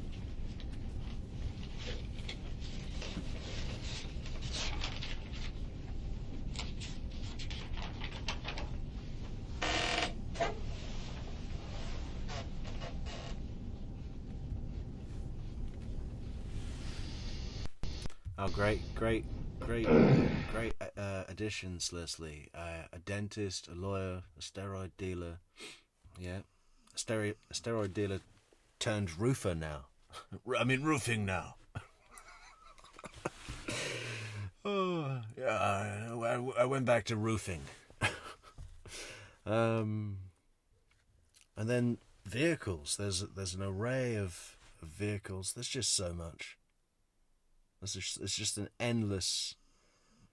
We really need to get working on these action figures. And then, we don't just need, like, action figures for people, but the cars all need to be made, into models, and the boat, and just the whole thing. The whole town. Scale model. Internet, like Backpage, or No. you never did anything like that on the internet? Mm-mm. Nothing at all. Trying to sell anything, No, because we used the same stuff that would have showed up. You have like an email account or anything that Mm-hmm. you use? What was his email account? Avery Dixon 9216@AOL.com. At AOL? 9216? Mm-hmm. Now, if Avery, would have used your phone and not told you, I was seeing which numbers he probably had called, or I'll see if he had got on to the internet. But aside from that,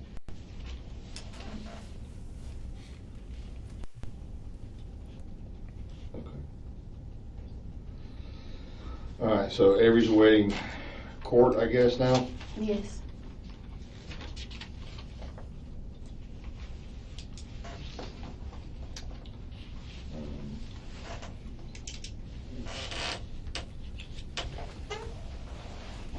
I guess the answer to your question, Jean, who says she is confused as to who this is. Well, I suppose we all are, right? And so are the cops.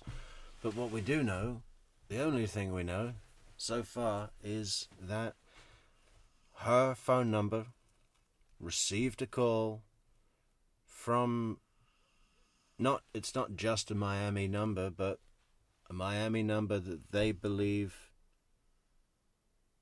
to be owned by the killers, right? So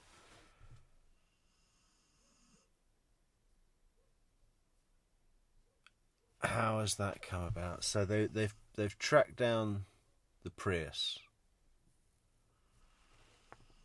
They've done the bus cameras. They've done the Florida Sun Pass. I guess they would have gotten a license plate along the line, found the hire company, gone to the rental agreement where Lewis and Sigfredo put it in their own name with their fucking phone number, taken that phone number to the phone company and said, listen, give us all the information about this phone number. Here's a subpoena. Here's a warrant, whatever. And so they've got the information from the phone and they know about the first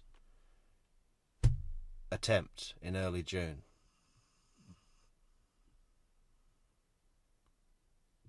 So the cops are asking her, who was it that was calling you in early June last year at 4 in the morning?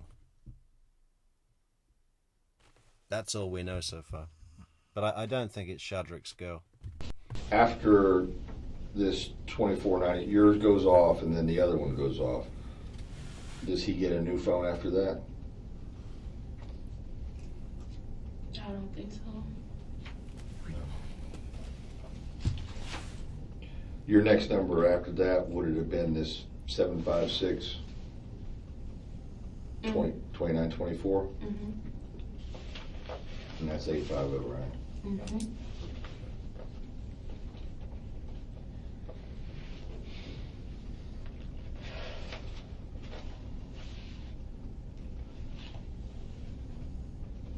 So basically, Avery hasn't had his own phone. Is that my understanding?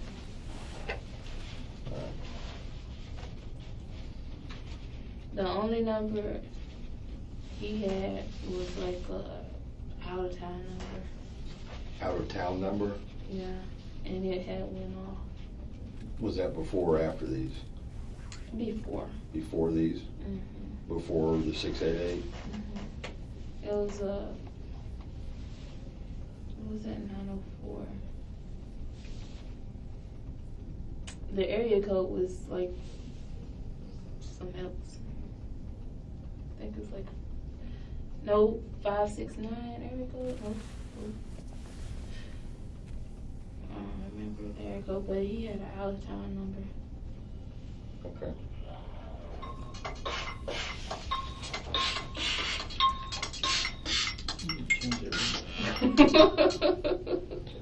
I'm in an interview room. You got all three?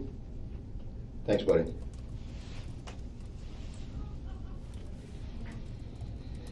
right, let me go check on this.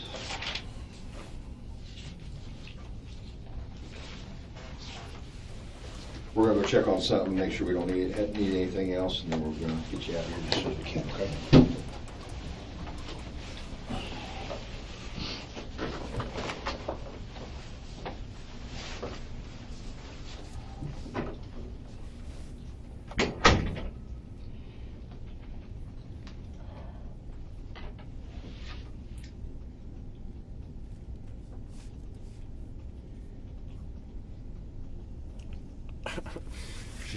She's quite funny in the room on her own. I don't think she's remembered that she's being filmed, so she does some like quite odd things.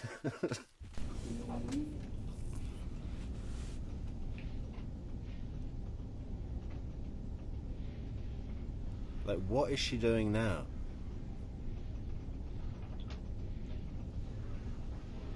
What is going on? What is she doing? Oh, is she drawing a picture in the dust or something? Check it out. They go out the room. She just has to wait there. They're only going to be a few minutes.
Oh.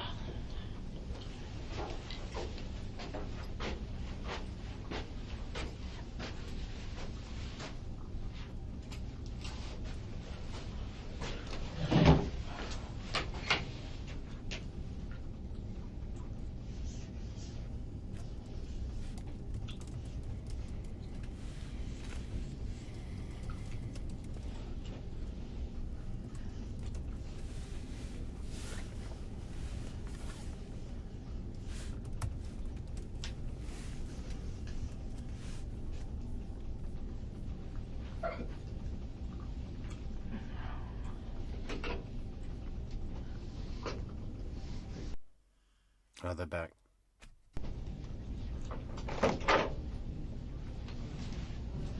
Hey. Are you gonna draw us a picture? You good?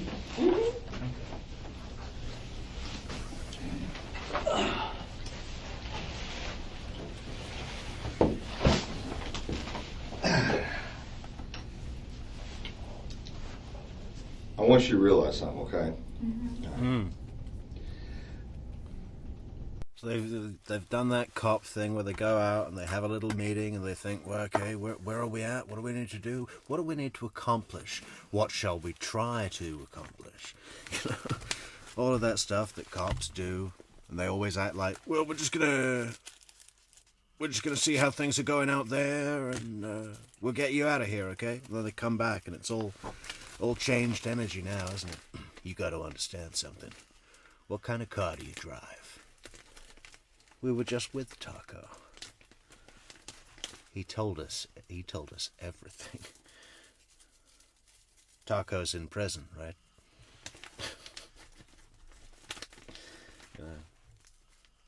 Tone change. I asked you to come here because I've already looked at your background and stuff. Mm-hmm. Okay, I didn't want to get those other people involved. You know what I'm talking about. Mm-hmm. People that you have to report to. Right. Okay? Mm-hmm. All right. Because you are not, if there was something that you were suspected of, I would have to get the probation people involved. Okay? Why am I? You're not. Oh. That's the whole point. That's what he's doing. Okay. Okay. That's what I was always saying. Yeah. All I'm saying is that you're not the focus of anything other than this contact back in June. Do you know who this contact is? Huh? You know who this contact is? No, that's why we're asking you. Hoping you can help us with that. The whole point of this. That's the whole point. Has nothing to do, we don't care about what was going on, like I said, unless it was a heinous crime. Mm-hmm. Okay? You're not a heinous crime type person. Mm-hmm. Okay? Now, we don't want to go to Avery, but we're going to have to go to Avery, it looks like, at this point. Mm-hmm. All right? But if you have any idea of what we're talking about, we'd rather get it from you now and not get Avery involved. Do you know the number that's supposed to have been contacted? I have the number, but you don't have the phone anymore. Well, I think it's a number you have memorized. Well, I mean, reason to believe it's somebody you have memorized. It's just somebody you had contact with. What time was it? Is it 4 in the morning? Oh, Lord. I was not up. Kiana, a lot of people... She's so funny. 4 in the morning. Whoa, I was not up. Kiana, but you don't have the phone anymore. Well, I think it's a number you have memorized. Well, I mean, reason to believe it's somebody you have memorized. It's just somebody you had contact with. What time was it? Is it 4 in the morning? Oh, Lord. I was not up. Kiana, a lot of people, think that when they're in this building, that they got to put So her name is Kiana. It was definitely Letitia for Shadrick's, when Shadrick was talking about the woman in court, right? Could it have been Kiana? I don't think so. I think it was Letitia. Letitia Breen or something. Wall up and everything else and try to mitigate and dodge stuff and so on and so forth. This is not the case for you here.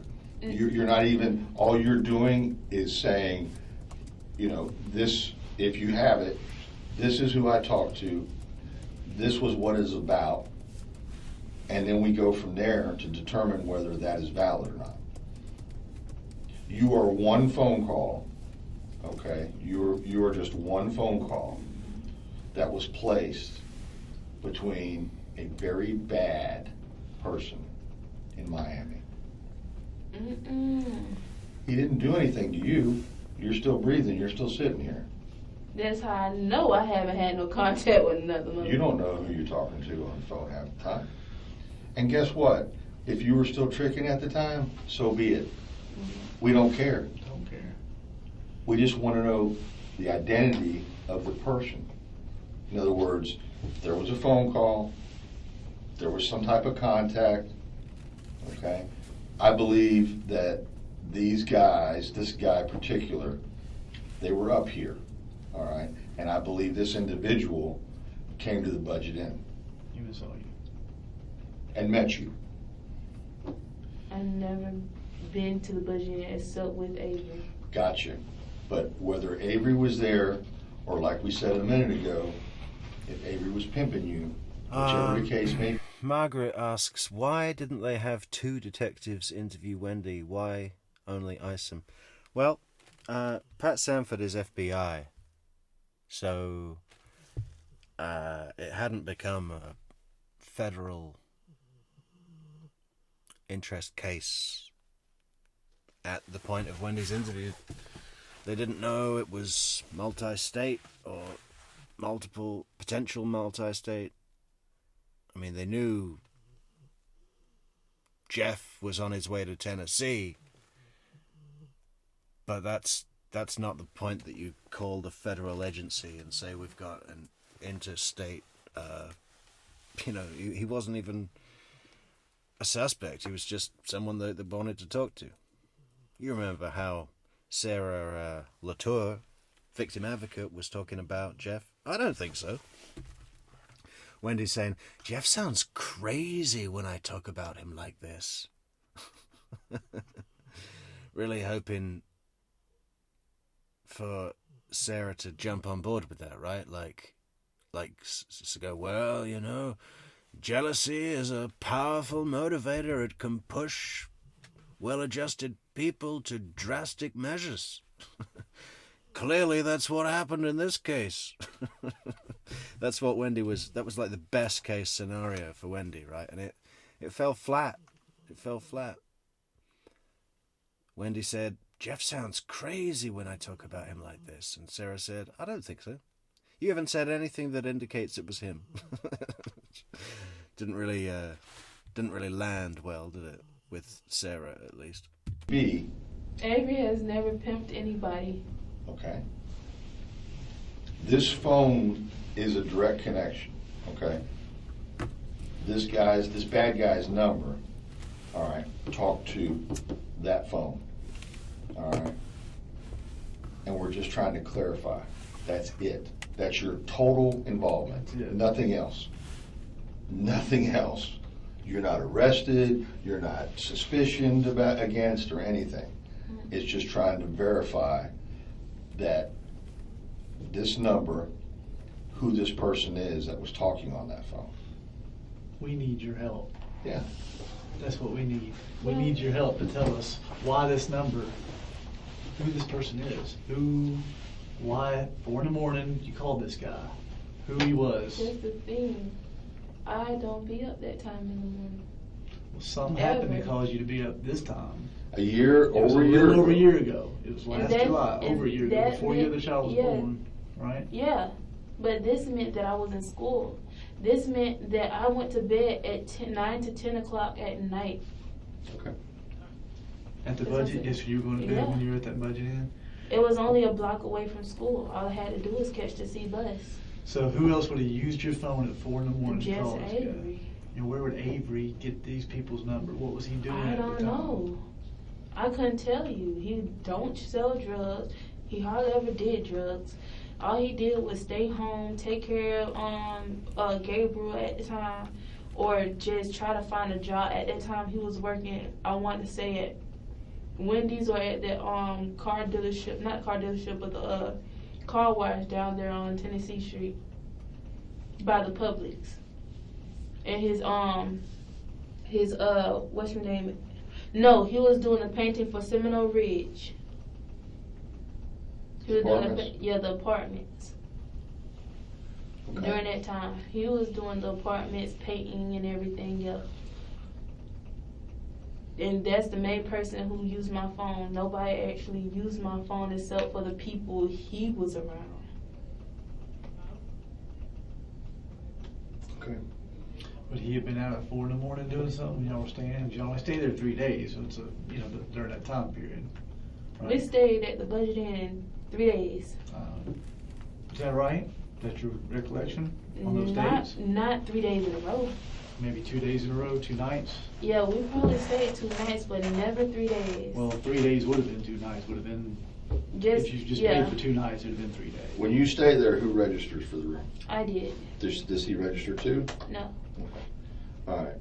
When you stay there and register for the room, okay, you're sleeping there, you're staying there. Okay. Did you use that place when you were tricking? No, I never did. Okay, where'd you use? Where'd you go? When I was tricking, I was on Home Street. Not a hotel? No. Okay. A lot of times, women like you got a job now. You probably got some good benefits. You got a future in front of you, and so on and so forth. We're not going to mess with that. Nobody's going to tear that down. Nobody's even. I'm not even interested in doing that at all. Okay, that's not part of this. But like I said, I just don't know. You know, you already got a domestic. Unless you don't tell me exactly what I want to know right now. As nice as that sounded, there was kind of this heightened implied threat of what could happen, right? You want us to tear it down? What about those benefits? You want those to go away? You got a job in front of you. You think they're gonna hire you when we tell them about your past? Tell us what we need to know. Obviously, you're not going to leave this guy, Avery. I know that. I can tell by looking at you. You're not going to leave him. It doesn't matter how many domestic violence calls there are or anything else. I don't want him getting mad, but at the same time, at you, but at the same time, if you can't tell us. Yeah, he already knows my history. But if you can't tell us about that. Evan says, so did Sigfredo or his pal call this gal for sex? Are they looking at a connection? Well, in the early stages of the investigation, that is a possibility. They're like, were you tricking? Were you still tricking back then? And, but, I mean, unlikely, I'd say. I mean, this is definitely a BBW. Big Beautiful Woman, right? Variety. I didn't know that was their thing. Particular night and that contact, okay, then we have to assume it was him. But I don't know what a bad guy from Miami, why would he be calling him? I wouldn't even know why he would be calling me because I mess with guys along my area. Like, okay, when I was tricking, it was guys coming in around Tallahassee. That's it. Well, like if these guys came in from out of town, they came into Tallahassee. They're still Tallahassee residents. How do the guys know to call you? They'll know how to contact me through my email address. Where do they see it at? On the internet? What back page? At that time, me and my sister was partners. Okay. Who's your sister? Millie Jenkins. Millie Jenkins. What was the back? What number did y'all put on back page? What phone number did y'all use? I don't know. But you would get a text message, basically. You use text message. Calling. You call them back sometimes if they text you or whatever. Yeah. Okay. So this particular instance here, when you made the phone call out, is that from a text message you received probably? Or you not receive a text message, you just call them back? I was arrested in 2013, July 2013. Okay. And July 2013, I got out October 2013. From that on to, I want to say, November or December, I moved in to my place I moved in with Avery after I got out of jail. That was 2 months, and he was staying in Eagle Pond. That's off of Appalachian Parkway. Okay. The Appalachian Parkway, we moved in back with my mother. Then we got our place on Houghton Street. Okay. After Houghton Street, after that year lease was over, I moved to Lake Henrietta. After Lake Henrietta, I'm here at Roberts Ave. It's been 2 to 3 years. Me and Avery met in 2012. Okay.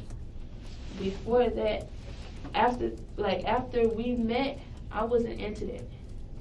Did you ever get in fights with him? Y'all ever get in fights? No, and it split just up at all? started this year. When y'all started getting in yeah. fights? So you never stayed at a hotel after y'all got in a fight? No, you never went to Budget Inn after you got in a fight? Went and get No, away from him? our place was the Village Inn. Our place was a Village Inn. We only stayed there at the Budget Inn because it was cheap and it was close by school. Okay. Like we said, this guy's a bad guy. We're trying to catch his back. He did something bad. Okay, I can't tell you what he did, but he did something bad. Okay, really bad. And looking at his phone records, you're on his phone records. That's all we want to know is, it's not why you talk to him. Anything. We want to know who he is. Okay? We have a good idea who he is, but we need to find witnesses that know him, that have met him before, have talked to him on that phone number, and have met All him. I remember is You're one of those faces. people. Okay, that'd be fine, and that's fine if somehow we're able to show you a lineup of people. Mm-hmm. Okay. I mean, it helps to know why, because I don't want to get back to Avery. Whatever that's between you and Avery, whatever. We're not going to go talk to Avery if we can figure out why you talked to him. See what I'm saying? We're not trying to mess you up. We're not. You got a job, you But got it's the kids. thing We're not though. trying to mess you up. We don't want to talk to Avery. We want to talk to whoever might have talked to these people, and we think that was you. Okay? And it's okay. It's all right. We ain't trying to mess you up, I promise. No, I'm saying that the call was made at 4 o'clock. You can look at my school records and look at even my previous calls from off my phone if y'all have them, since I know it was 4 o'clock. I never really been up at that time of morning. No calls were made for me at 4 o'clock in the morning. Let's see what day of the week it is. I mean, if it was Avery, then fine, we'll have to go talk to him, but he was with Avery all the time. Why would Avery be getting a call from somebody who might have been calling him about girls, probably? That's all we can think of is these people coming into town, they're calling for a girl.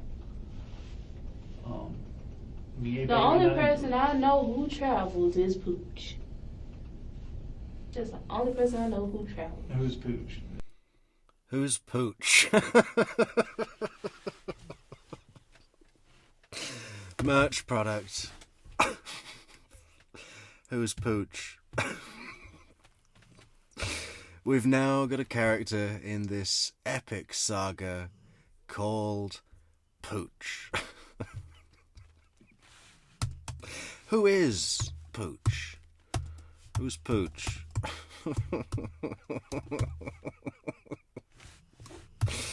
Absolutely love that. That's fantastic. Who's Pooch?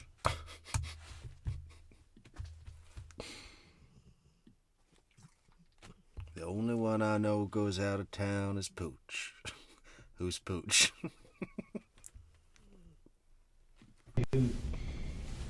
Might have been calling him about girls, probably. That's all we can think of is these people coming into town, they're calling for a girl. The only person I know who travels is Pooch. That's the only person I know who travels. Who's Pooch? Pooch. I only know him by Pooch. Tall, black mother lover. Get on my dang nerves. What? Tall, black mother lover. The only person I know who travels is Pooch. That's the only person I know who travels. Who's Pooch? Pooch. I only know him by Pooch. Tall, black mother lover. Get on my dang nerves.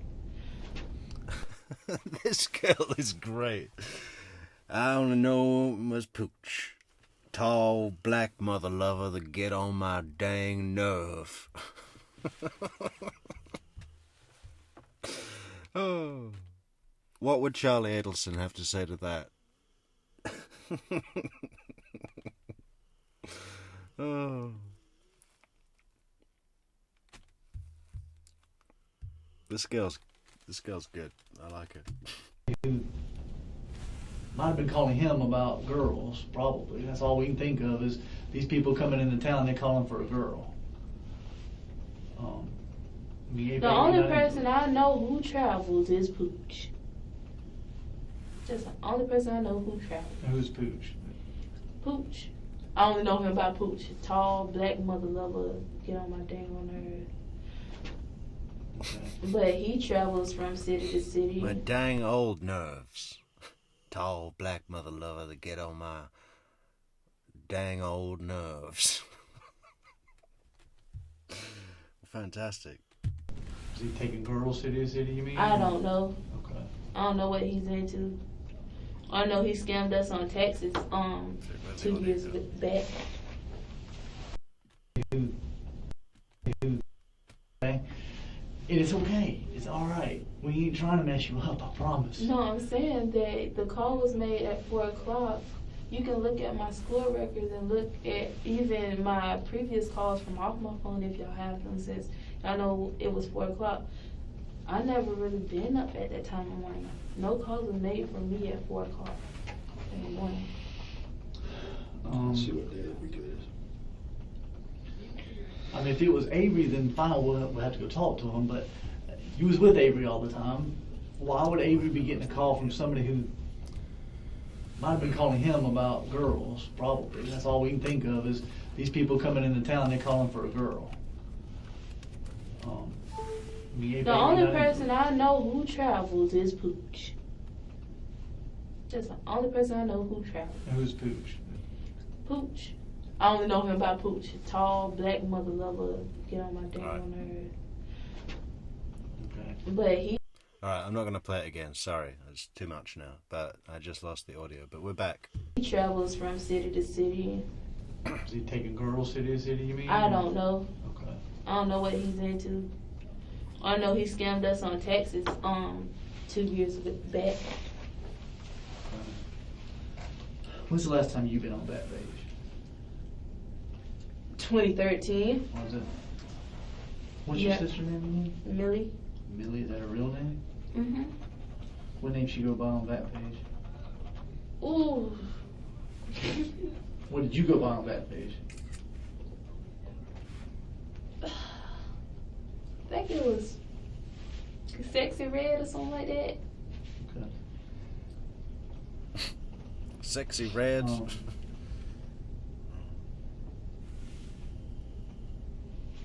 What phone number did y'all use on Backpage? I have no idea. I don't remember that number.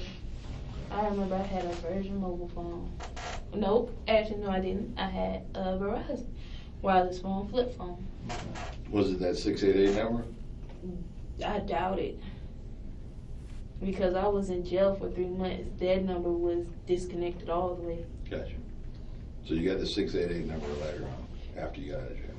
Probably.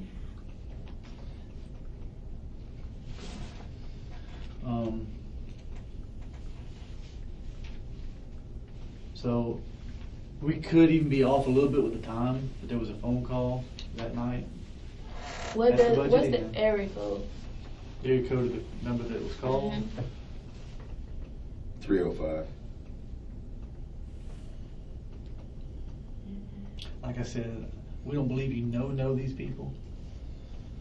We believe these people were coming in, probably just hit you up that night, and then they came over to see you.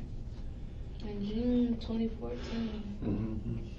Yeah, a little over a year ago. In the middle of the week. A year and 2 months ago. Yeah, that couldn't have been. In the middle, it was close to Avery's birthday. His birthday is the 7th. I doubt it was me. I really do. Does Avery know any people from Miami?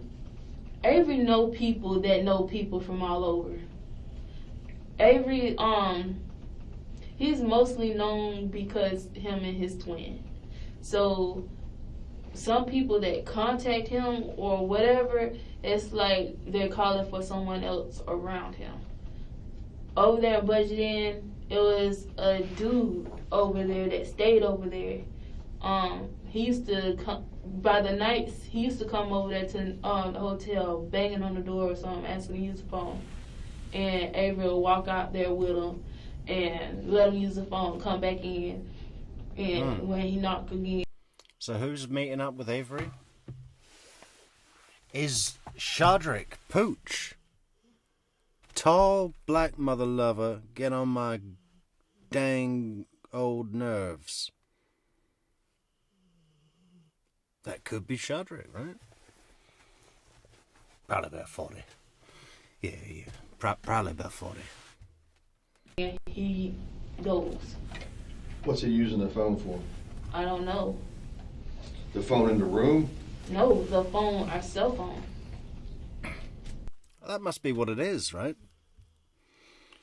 Pooch is Shadrick.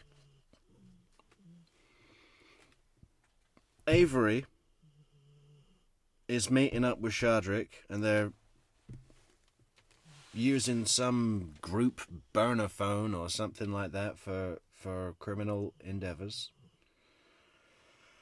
And Shadrick is contacted by Luis from Miami on the 1st June trip. Have we connected the dots? What do we think in chat? What are people saying in chat?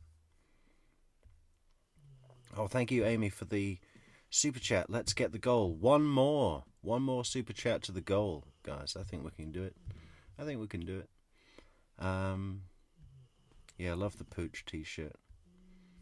Tall black mother lover. But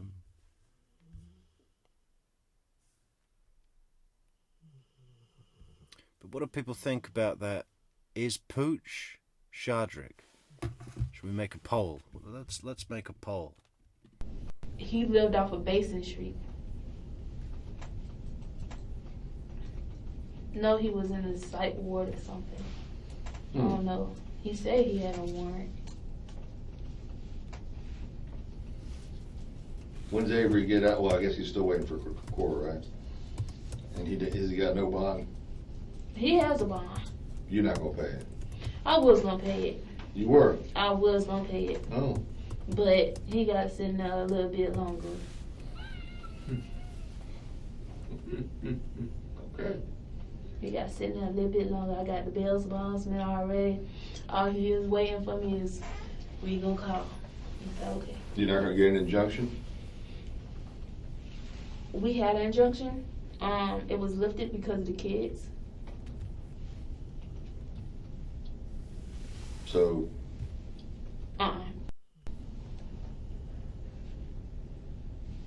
Did it hurt you? I was hitting him. He was pushing me. It was like, it really was all at the flash of a moment type thing. He was on that stuff, that new stuff that just came out. Which one? Molly. Some bad stuff. So that what he was on the night we had that fight. So, like when I tell you that this is the first time it got exclusive like this is the first time. And that's because he chose to be on drugs. Okay. All right. I guess we'll have to talk to Avery. This girl's great. Let me ask you this real quick. And that's because Please just be honest. We're going to have to go back. he chose to be on drugs. Did it hurt you? I was hitting him. He was pushing me. It was like, it really was all at the flash of a moment type thing. He was on that stuff, that new stuff that just came out. Which one? Molly. Some bad stuff. So that what he was on the night. What are they talking about? That's nothing new. and Pat Sanford, I think you could use some. You know, I think you could use some. You might find a soul in there somewhere. He had that fight. So, like when I tell you that this is the first time it got exclusive like this is the first time. And that's because he chose to be on drugs. Okay. He chose to be on. All right. I guess we'll have to talk to Avery. Let me ask you this real quick. Please just be honest. We're going to go back to subpoena back page now for that date. Is there pictures of you on back page when they're going to send back on that date, June?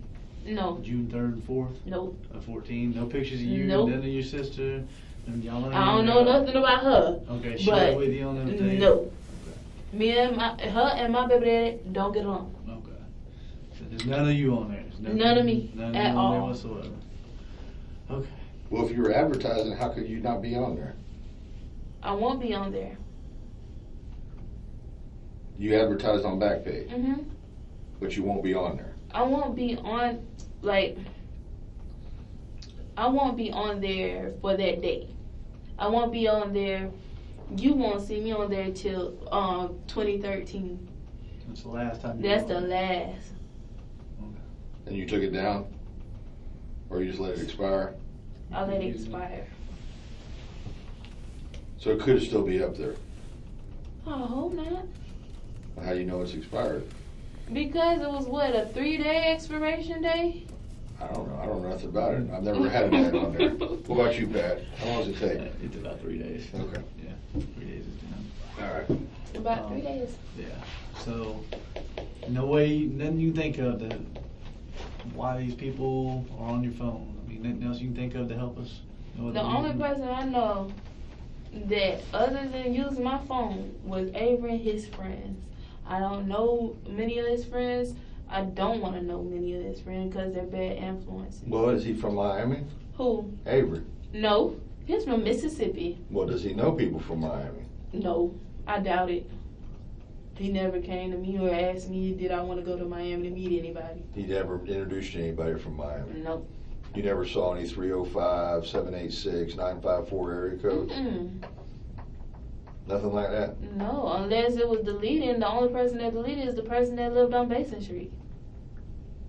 Oh, the guy that would come over and borrow the phone? You don't That's the only person that will erase my call log. He did that all the time? Mm-hmm. Every time he uses my phone. All of them, or just the one he used? He will call. He will select most of all, probably 10 of my phone calls, and erase them. So you wouldn't see him? Or Avery. What did that guy go by? What's his nickname or name or whatever? Flute. Flute? Fluke. Like flu, like Fluke. fluke. Fluke. Fluke. Fluke. So we've got Pooch, Fluke, or is it Floop? Fluke. What is this? What about people that are called like Martin? And is that not okay? Like a fish. Fluke like a fish. Is there a fluke fish? Oh, there is a fluke fish. A summer flounder. Okay. Oh, that looks good.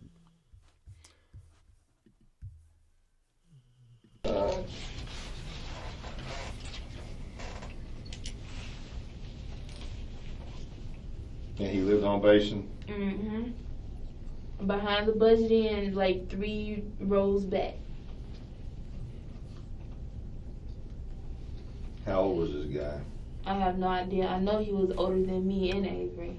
I think he was probably in his mid-30s, early 30s. He looked older than me.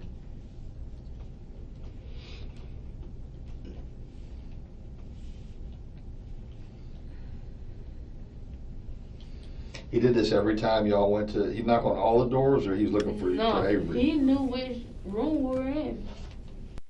Yeah, she said Molly. Not Barlow. Then I'd believe it was something new. There's something to be careful around. Have you heard about that new stuff? Barlow. Oh.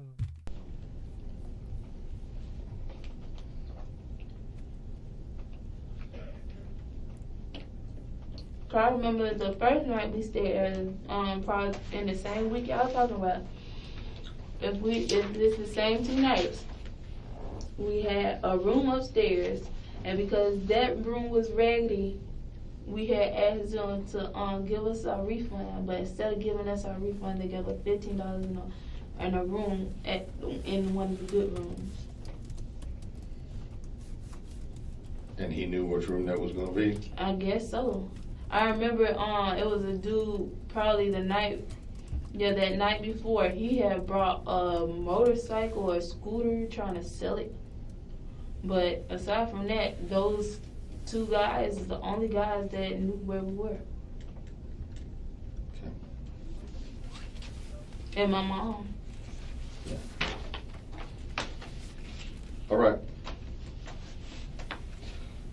But think of anything else. Yeah, 'cause I was under influence that y'all was gonna talk to me about the people that robbed me for all my money. Well, actually, they burglarized your car. Mm-hmm. Okay. But Yeah. So what did she just say? She kind of gets shut down here. After all that, she's been in here for an hour. And she's like, but you said you were going to talk to me about my robbery, where they robbed all my money. And they're like, well, you know, we do violent crimes. And it was cash, right? Yeah, it's not traceable. Yeah, nothing we can do.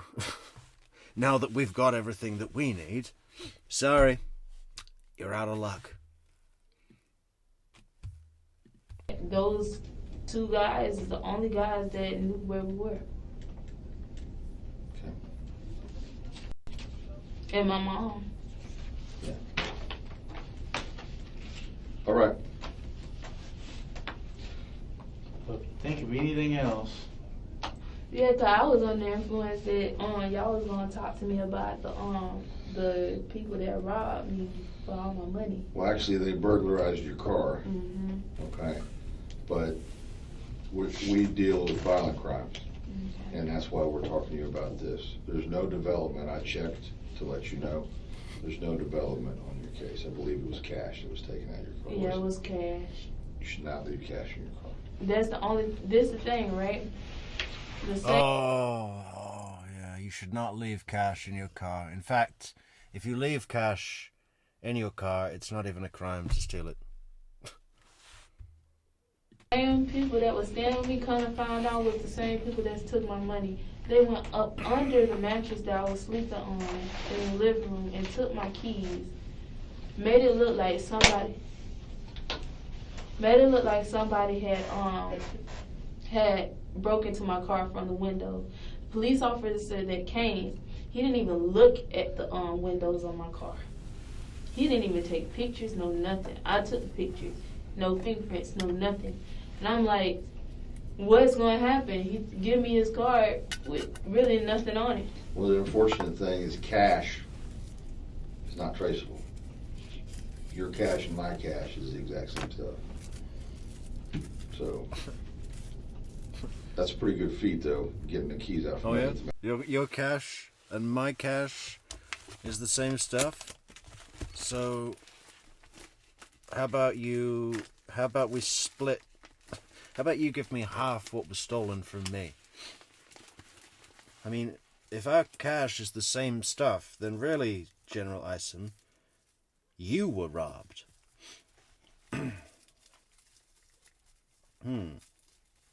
Yeah, they're not very helpful after they have everything, which is a shame. You know who the people are, huh? The people are staying with you, you said? You suspect them, or you know they did it? I know they did it. Because when I was moving out my stuff to move into my next place, my godbrother had came over there to see if we were still good. I told him, My god brother? That's not a thing. There's a godfather and a godmother. Is it a thing to have a god brother? I've never heard of that. What's next? A god uncle?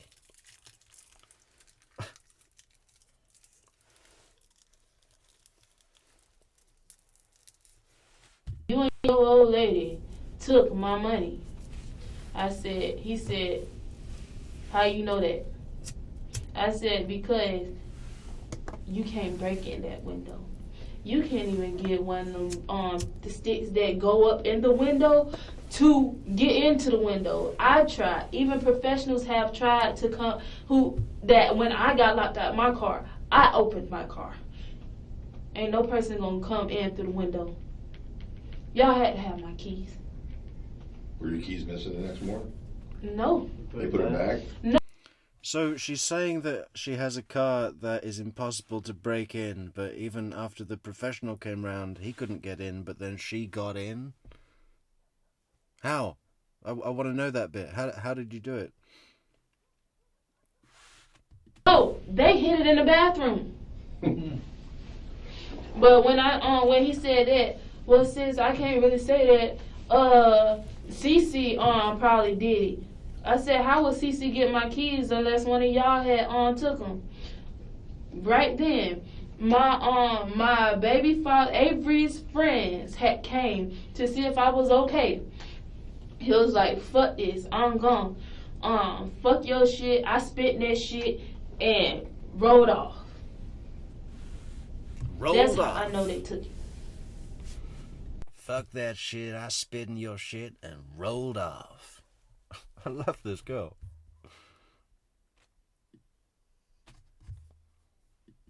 They put it back? No, they hid it in the bathroom. But when he said that, well, sis, I can't really say that. Cece probably did it.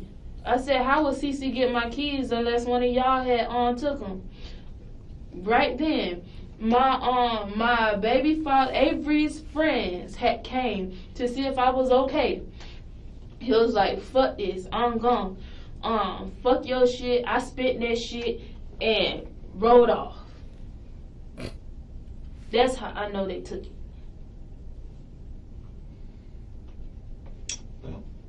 You ain't hanging with them no more, are you? I'll be right back.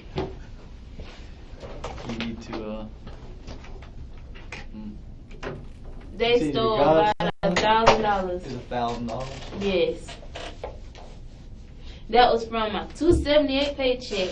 The $800 from my 2 months rent that I didn't pay my landlord because my landlord told me that she ain't want my money. You ain't keeping your money in your damn car or mattress or nowhere else anymore, are you? Shoot, no. Well, that's it.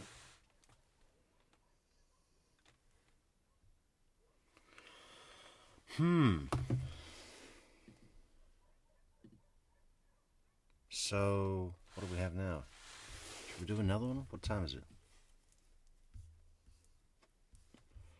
How are we doing in chat? I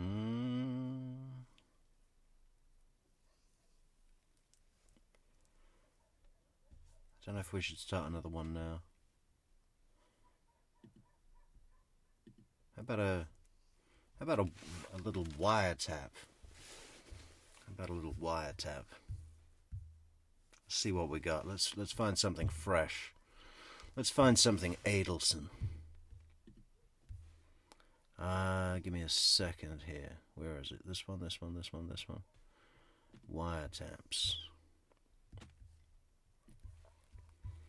So...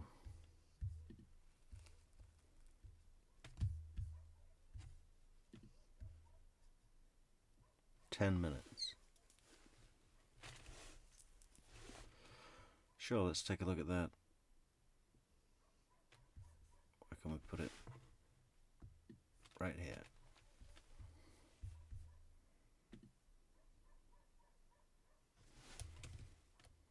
Oh no, this is what we should do.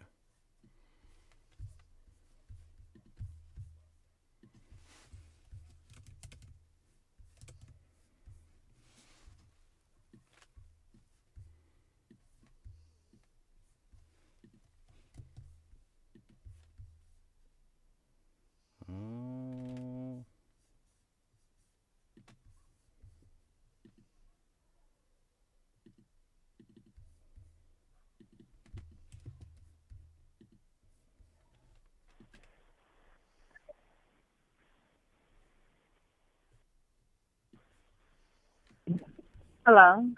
Hey, what's up? Hey. So is everything okay? Yeah, I mean, I haven't heard or seen anything since I spoke to you. I'm just down here in Lauderhill. Oh, you're working for it today? Yeah. Oh. I mean, remember that Haitian office? Yeah. Oh, you were there till late? Yeah, I won't get out of here till fucking 10 o'clock at night. Yeah, I'm scared. Like, your mom must be, like, freaking out and shit. Well, like, yeah. Somebody fucking friend her. Like, hello? Well, someone literally, like, walked up to her on the street and shouted, called her by name, handed her something. She was, like, so shaken up, she didn't really want to talk to me on the phone. She, like... But didn't she, like, tell your dad so, like, they can call the cops or something? No, that's why she wants to talk to me, and, you know, and then we may have to call the police, but she's going to talk to me first. I don't want to do anything just yet to see, you know, I mean, that's probably the appropriate thing to do. I mean, there's 6 people that come out of the woodwork that try to make claims. I mean, talk to see if it's, I don't know what, I don't like somebody's threatening your mom in broad daylight, handing literally, her an envelope and asking her to give them money. Like what the fuck is that? She didn't even go into all the details. And I'm pretty sure the person in the thing mentioned, I thought she said your name. That's why I called you up. If they what does that have to do with me? I don't fucking know. But they said, like, if there was something about me and ex-girlfriend and whatever. So I thought it's like. Are you having any problems with any of your ex-girlfriends that's, like, maybe trying to sabotage you? Whitney's still crazy as a fucking loon. But that's never changed. But I'm 99% sure when I was talking to her, she said it's mentioned your name, and if I'm mistaken, then I feel like the biggest fool in town. But like what? Like my name is on a paper? I don't. Trust me. I'm gonna see what it says when I go down there tomorrow. And she was just shaking up, and she wanted me to talk to her to find out. Like, I mean, I don't know. All I do is work all the time. So yeah, I don't. Yeah, it's kind of crazy. It's weird. And at first, when she was talking to me, I'm like, was it, did I get sued from someone from a dental office? She's like, no. I'm like, she's like, I want to talk to you. I'm like, well, was it the IRS? And she's like, no. I'm like, did a patient write something stupid on Yelp? She's like, no.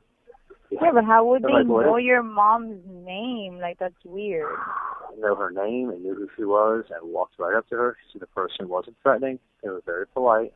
A white male in his 30s. She said she'll remember the face for the rest of her life, and made some very crazy accusations and very crazy demands. And I was like, what the fuck but is this about? she just, like that person just started demanding things from her? I don't even know. She didn't go into that many details. She just kind of told me that.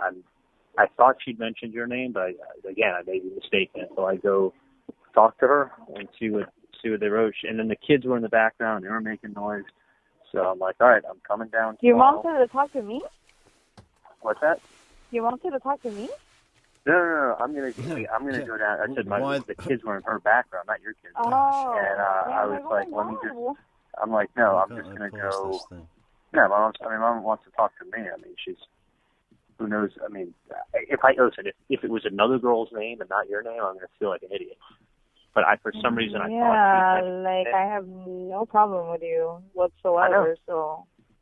Yeah, that's why That's what I'm saying. Maybe you have a crazy ex-girlfriend that's like. Yeah, and like, who goes to someone's parents? Like, dude, if someone has a problem.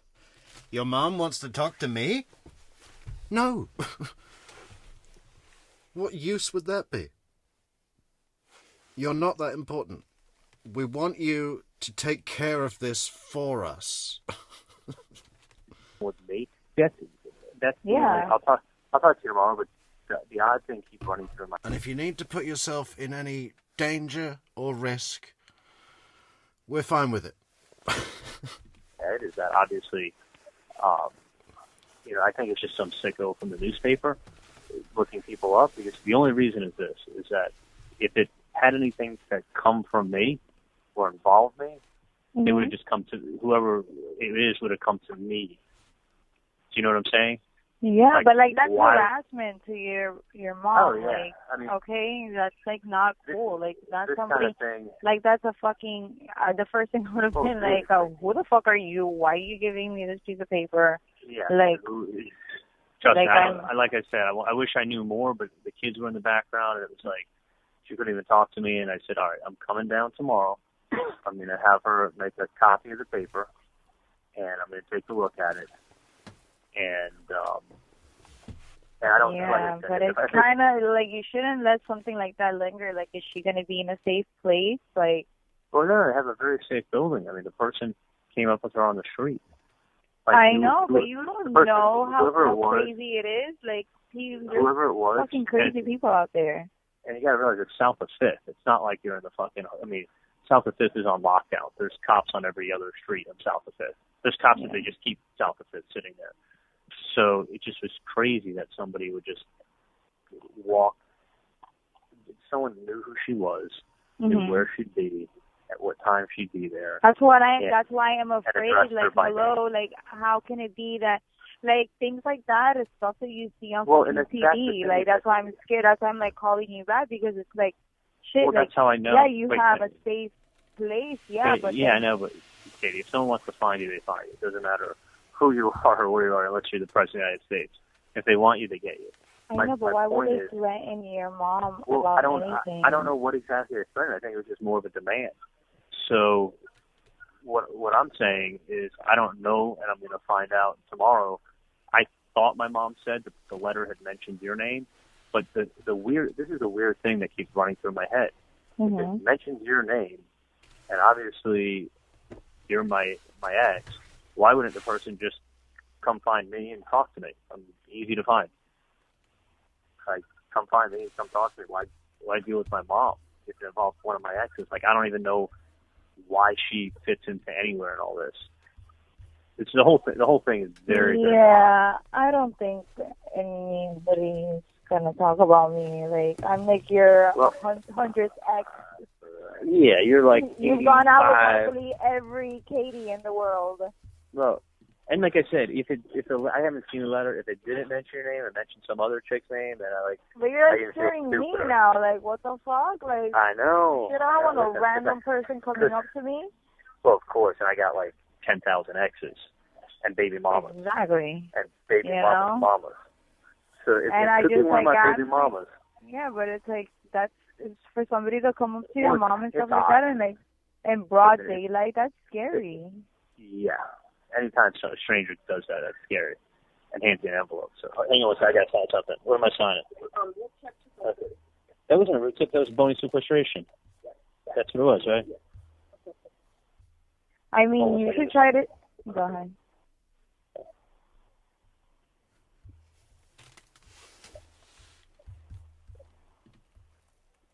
Yeah. Anyway, I just was gonna.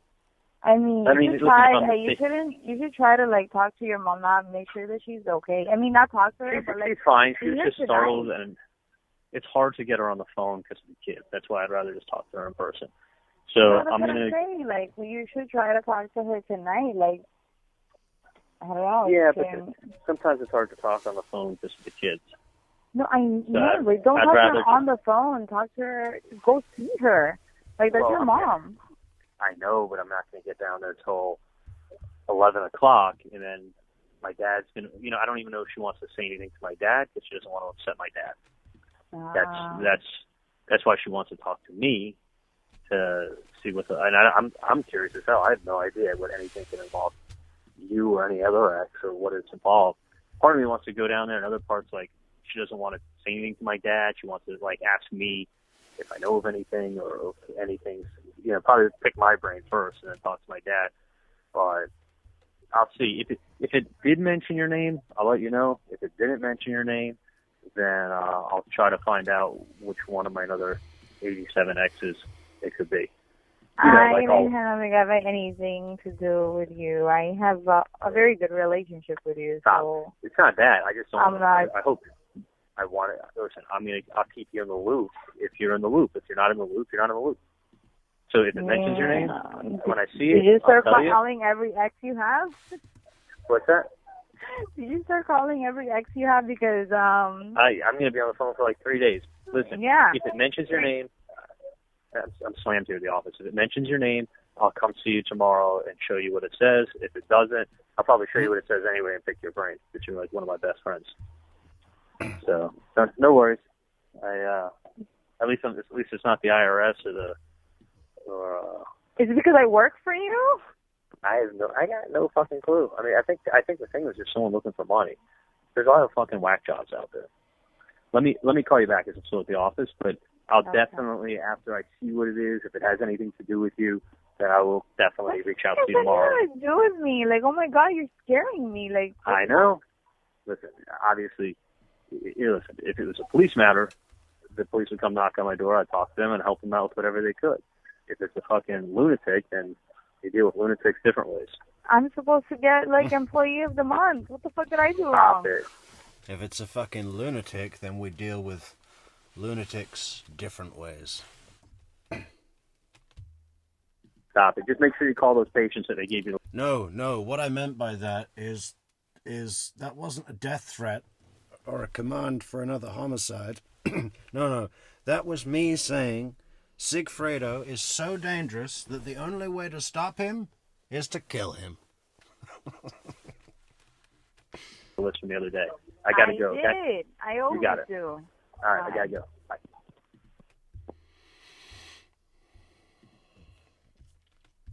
Let's see if we got another one.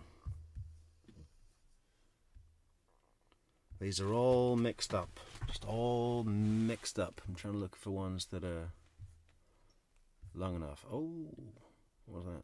Riding Shotgun, thanks so much for the Ride-In Shotgun coffees. Riding Shotgun, 3 coffees. Thank you, Ride-In.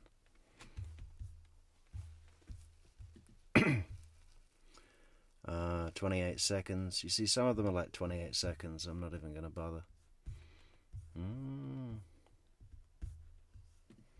5 minutes. Uh-oh.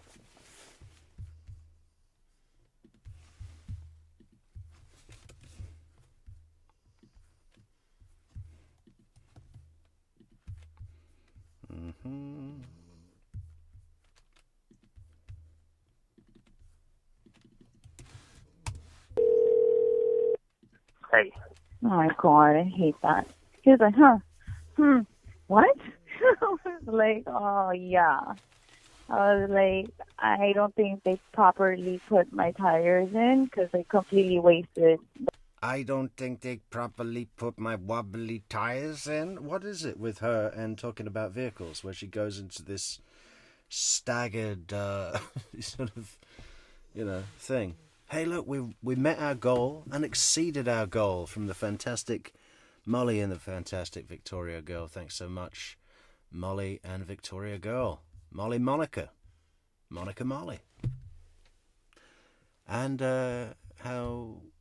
Yeah. And no, we already thanked Ryden. Thank you, Ryden. And thank you, Molly. And thank you, Monica. The whole tire. I'm like, I'm going to get a picture and then I'm going to send it to you. So what did he say? And that was it. Okay. So, and then I'm going to have the guy that's fixing it talk to Sully so he can explain in mechanics terms. That's like, what I what wanted happened. to do. That's what I wanted him to do, too. I wanted him to talk. Like, I was going to say yesterday, I was like, oh, can you call my mechanic? Yeah, no, Because Sully will talk to him. Yeah, I know, because I'm like... And he's not, shooting me around, so it's like, What? But it's not like it's Sully that does it. It's his mechanic. No, it's his guy. I mean, it's like... Exactly. Listen, he has to know that they're doing the right thing. Yeah. So, if he has to, the guy's going to make it right. That's it. All right. Do the right thing, man. You got to make it right. One way or the other, man. It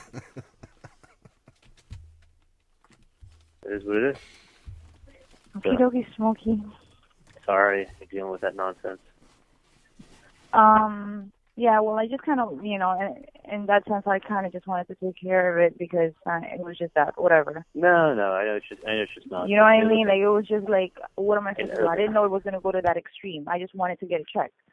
Listen, I just want it fixed right, and this is what I'll tell you. If there is a problem with work that Sully did, I'll make sure that the next time you need something there, that you're going to get like a $400 or $500 credit on whatever you need done. Yeah, because that's like $400 down the drain. Like, hello. I got you. I mean, his people got paid. Yep. To do the work, so the labor. So he had to buy the materials. I know this. Tires are actually really expensive. They don't make much money on tires. I think he makes about $25 on a tire. Yeah, but still, the whole labor of like I left it there, and then it's like I know taking the time out to, and then it's like, come on, like I could have freaking died. Yeah, no, he needs. My tires were loose, like scraping the thing. And I'm just there like, no. Wait, the tires were wobbling on the car? Yes. Ooh. It was pulling, and I was like, it was pulling so bad, but I was like, oh, maybe it's just my alignment. When I looked at it, the whole metal part was already out. Of the belt on the tire? The metal part of it's like the metal part, and then the tire goes around it. It was completely out. Oh. It was scraping it, basically. All right. I haven't sent you pictures. I want to see the pictures too. Okay. All right. I'll see. So how's everything? Where they come from. Everything's good. Okay. Everything's good. No more nonsense. Okay. Been amazing. One day I'm going to get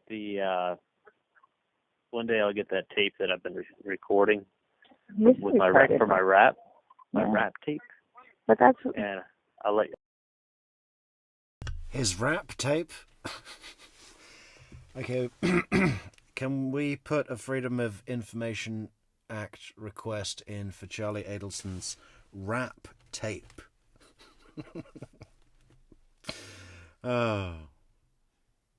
We should make a spoof rap.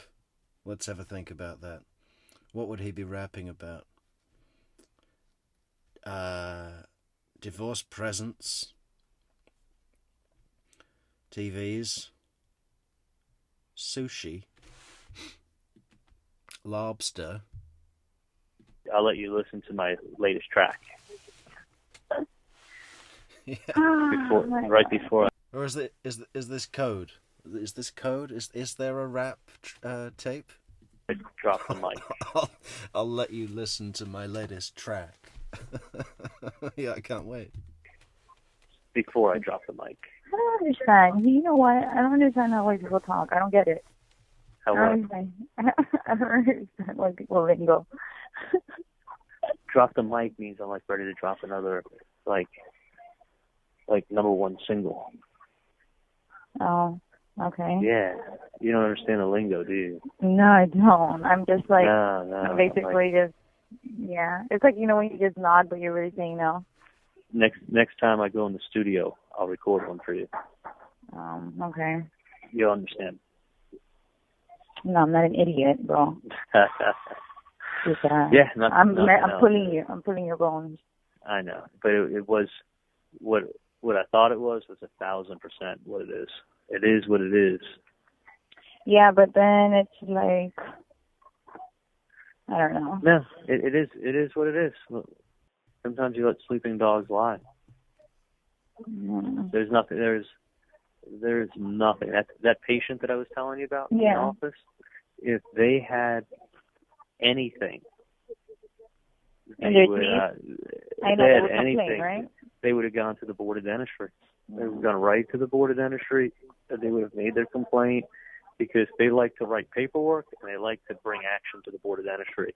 The fact is that nothing was done wrong, and they don't have proof of anything having been done wrong, so there's no reason to go to the board of dentistry. They can't. They literally can't. There's nothing that was done improper. And even if they think there was something done improper, or they think they know, we're good. Okay, I'll be there in 1 second. They need one word. They need evidence to show them. Yeah. And that's a big word. And if you don't have any, then you don't have any. You can't make a complaint with the board of dentistry. So that's it. So go home and go get some evidence and come back. Mm. And evidence doesn't mean, oh, my friend said that your work was bad. No. Show me x-rays.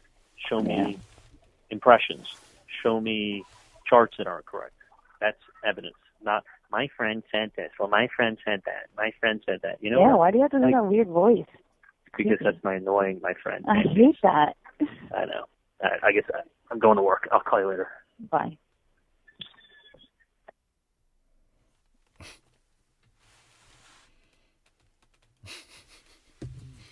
Isn't he just a treat?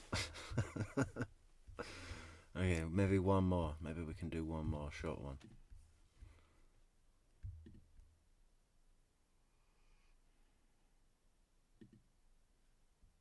I definitely think we should try to avoid the 5-hour streams. 3.5 hours is enough, I think, isn't it? I mean, I don't mind doing it. And it's better for the numbers, for the watch hours, for the channel. But, I don't know. Maybe not everyone wants to watch a video for 5 hours. It's quite a long... It's a big chunk of the day, right? Big chunk of the day. Not for you guys. You crazy guys that live here. Or when you're not here, you're on Discord.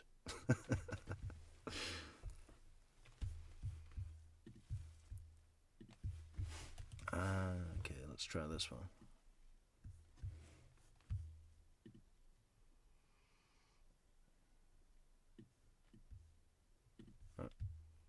What is this? Is this Sigfreda?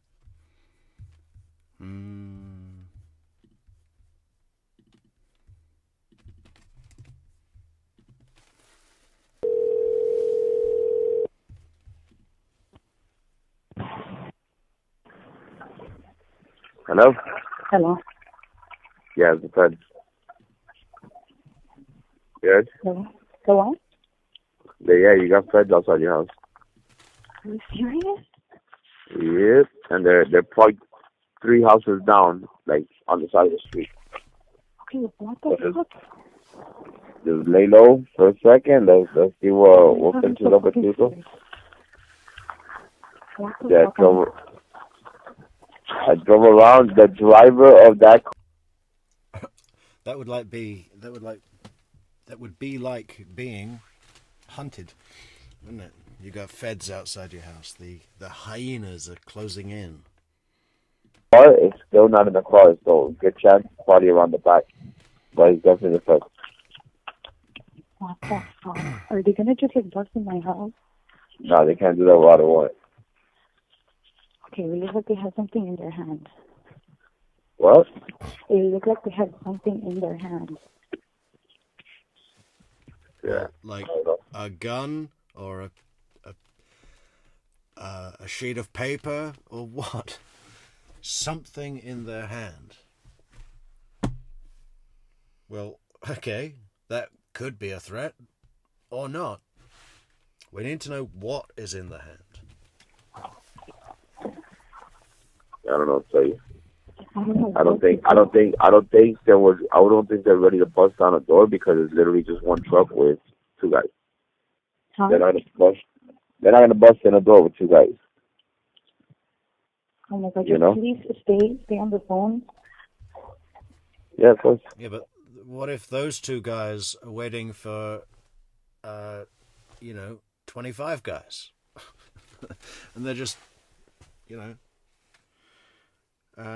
waiting for backup reinforcement. Like, do you see them right now? The what? Do you see them right now? No, I cleared it. As soon as I drove by it, I saw it was feds, I cleared it. I'm running back to the building to see what's up with Tudo. Okay, but are they in the front with Tudo? No, they're in the building with Tudo. Oh, they're still in the building? I don't know, because I left to come see you.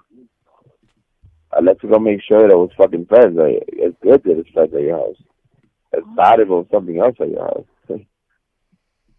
Yeah, but I don't want somebody to just like freaking rush me and shit. They're not gonna rush you because they wouldn't. First of all, they wouldn't rush you if it's just 2 people.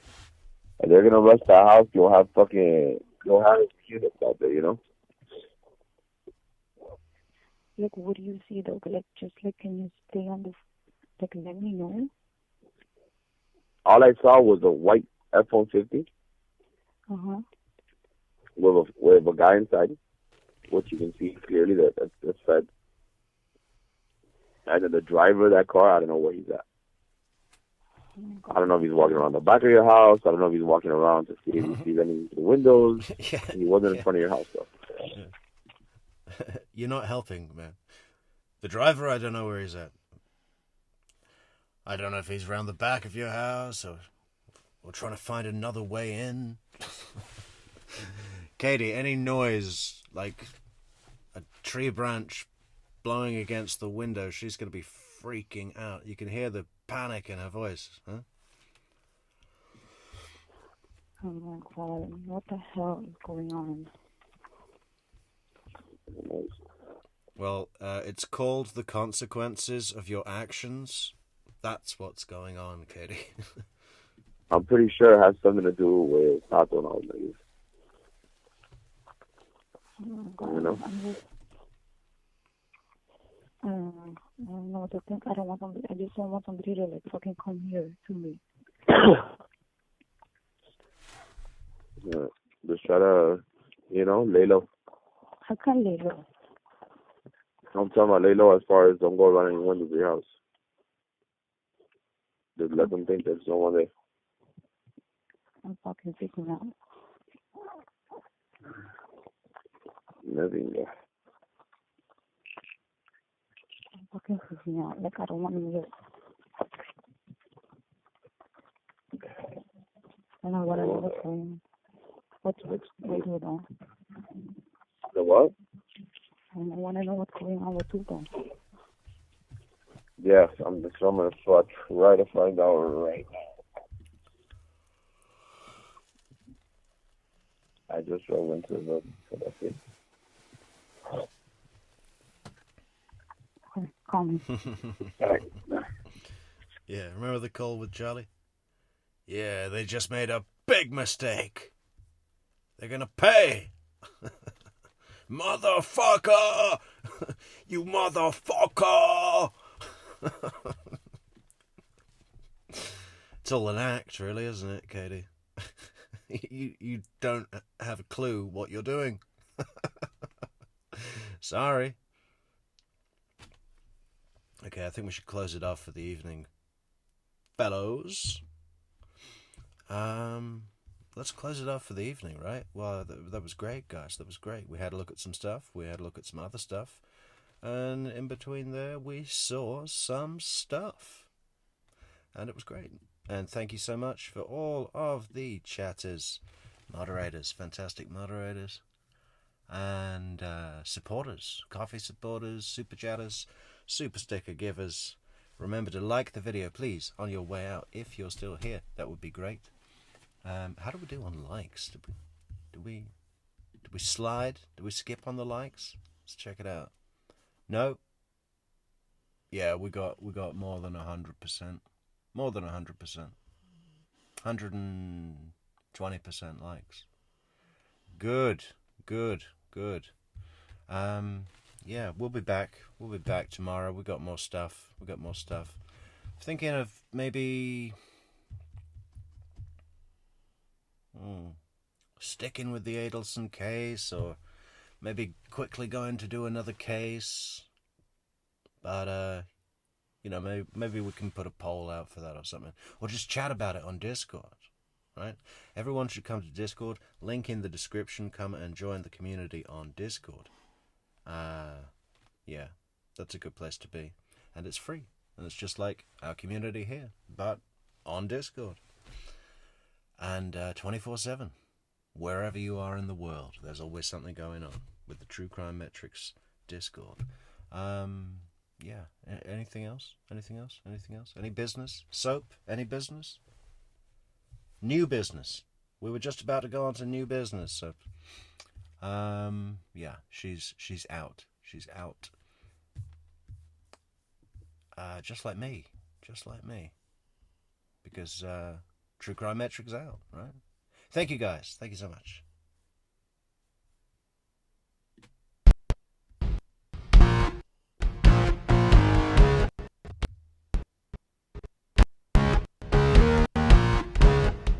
Doo-doo.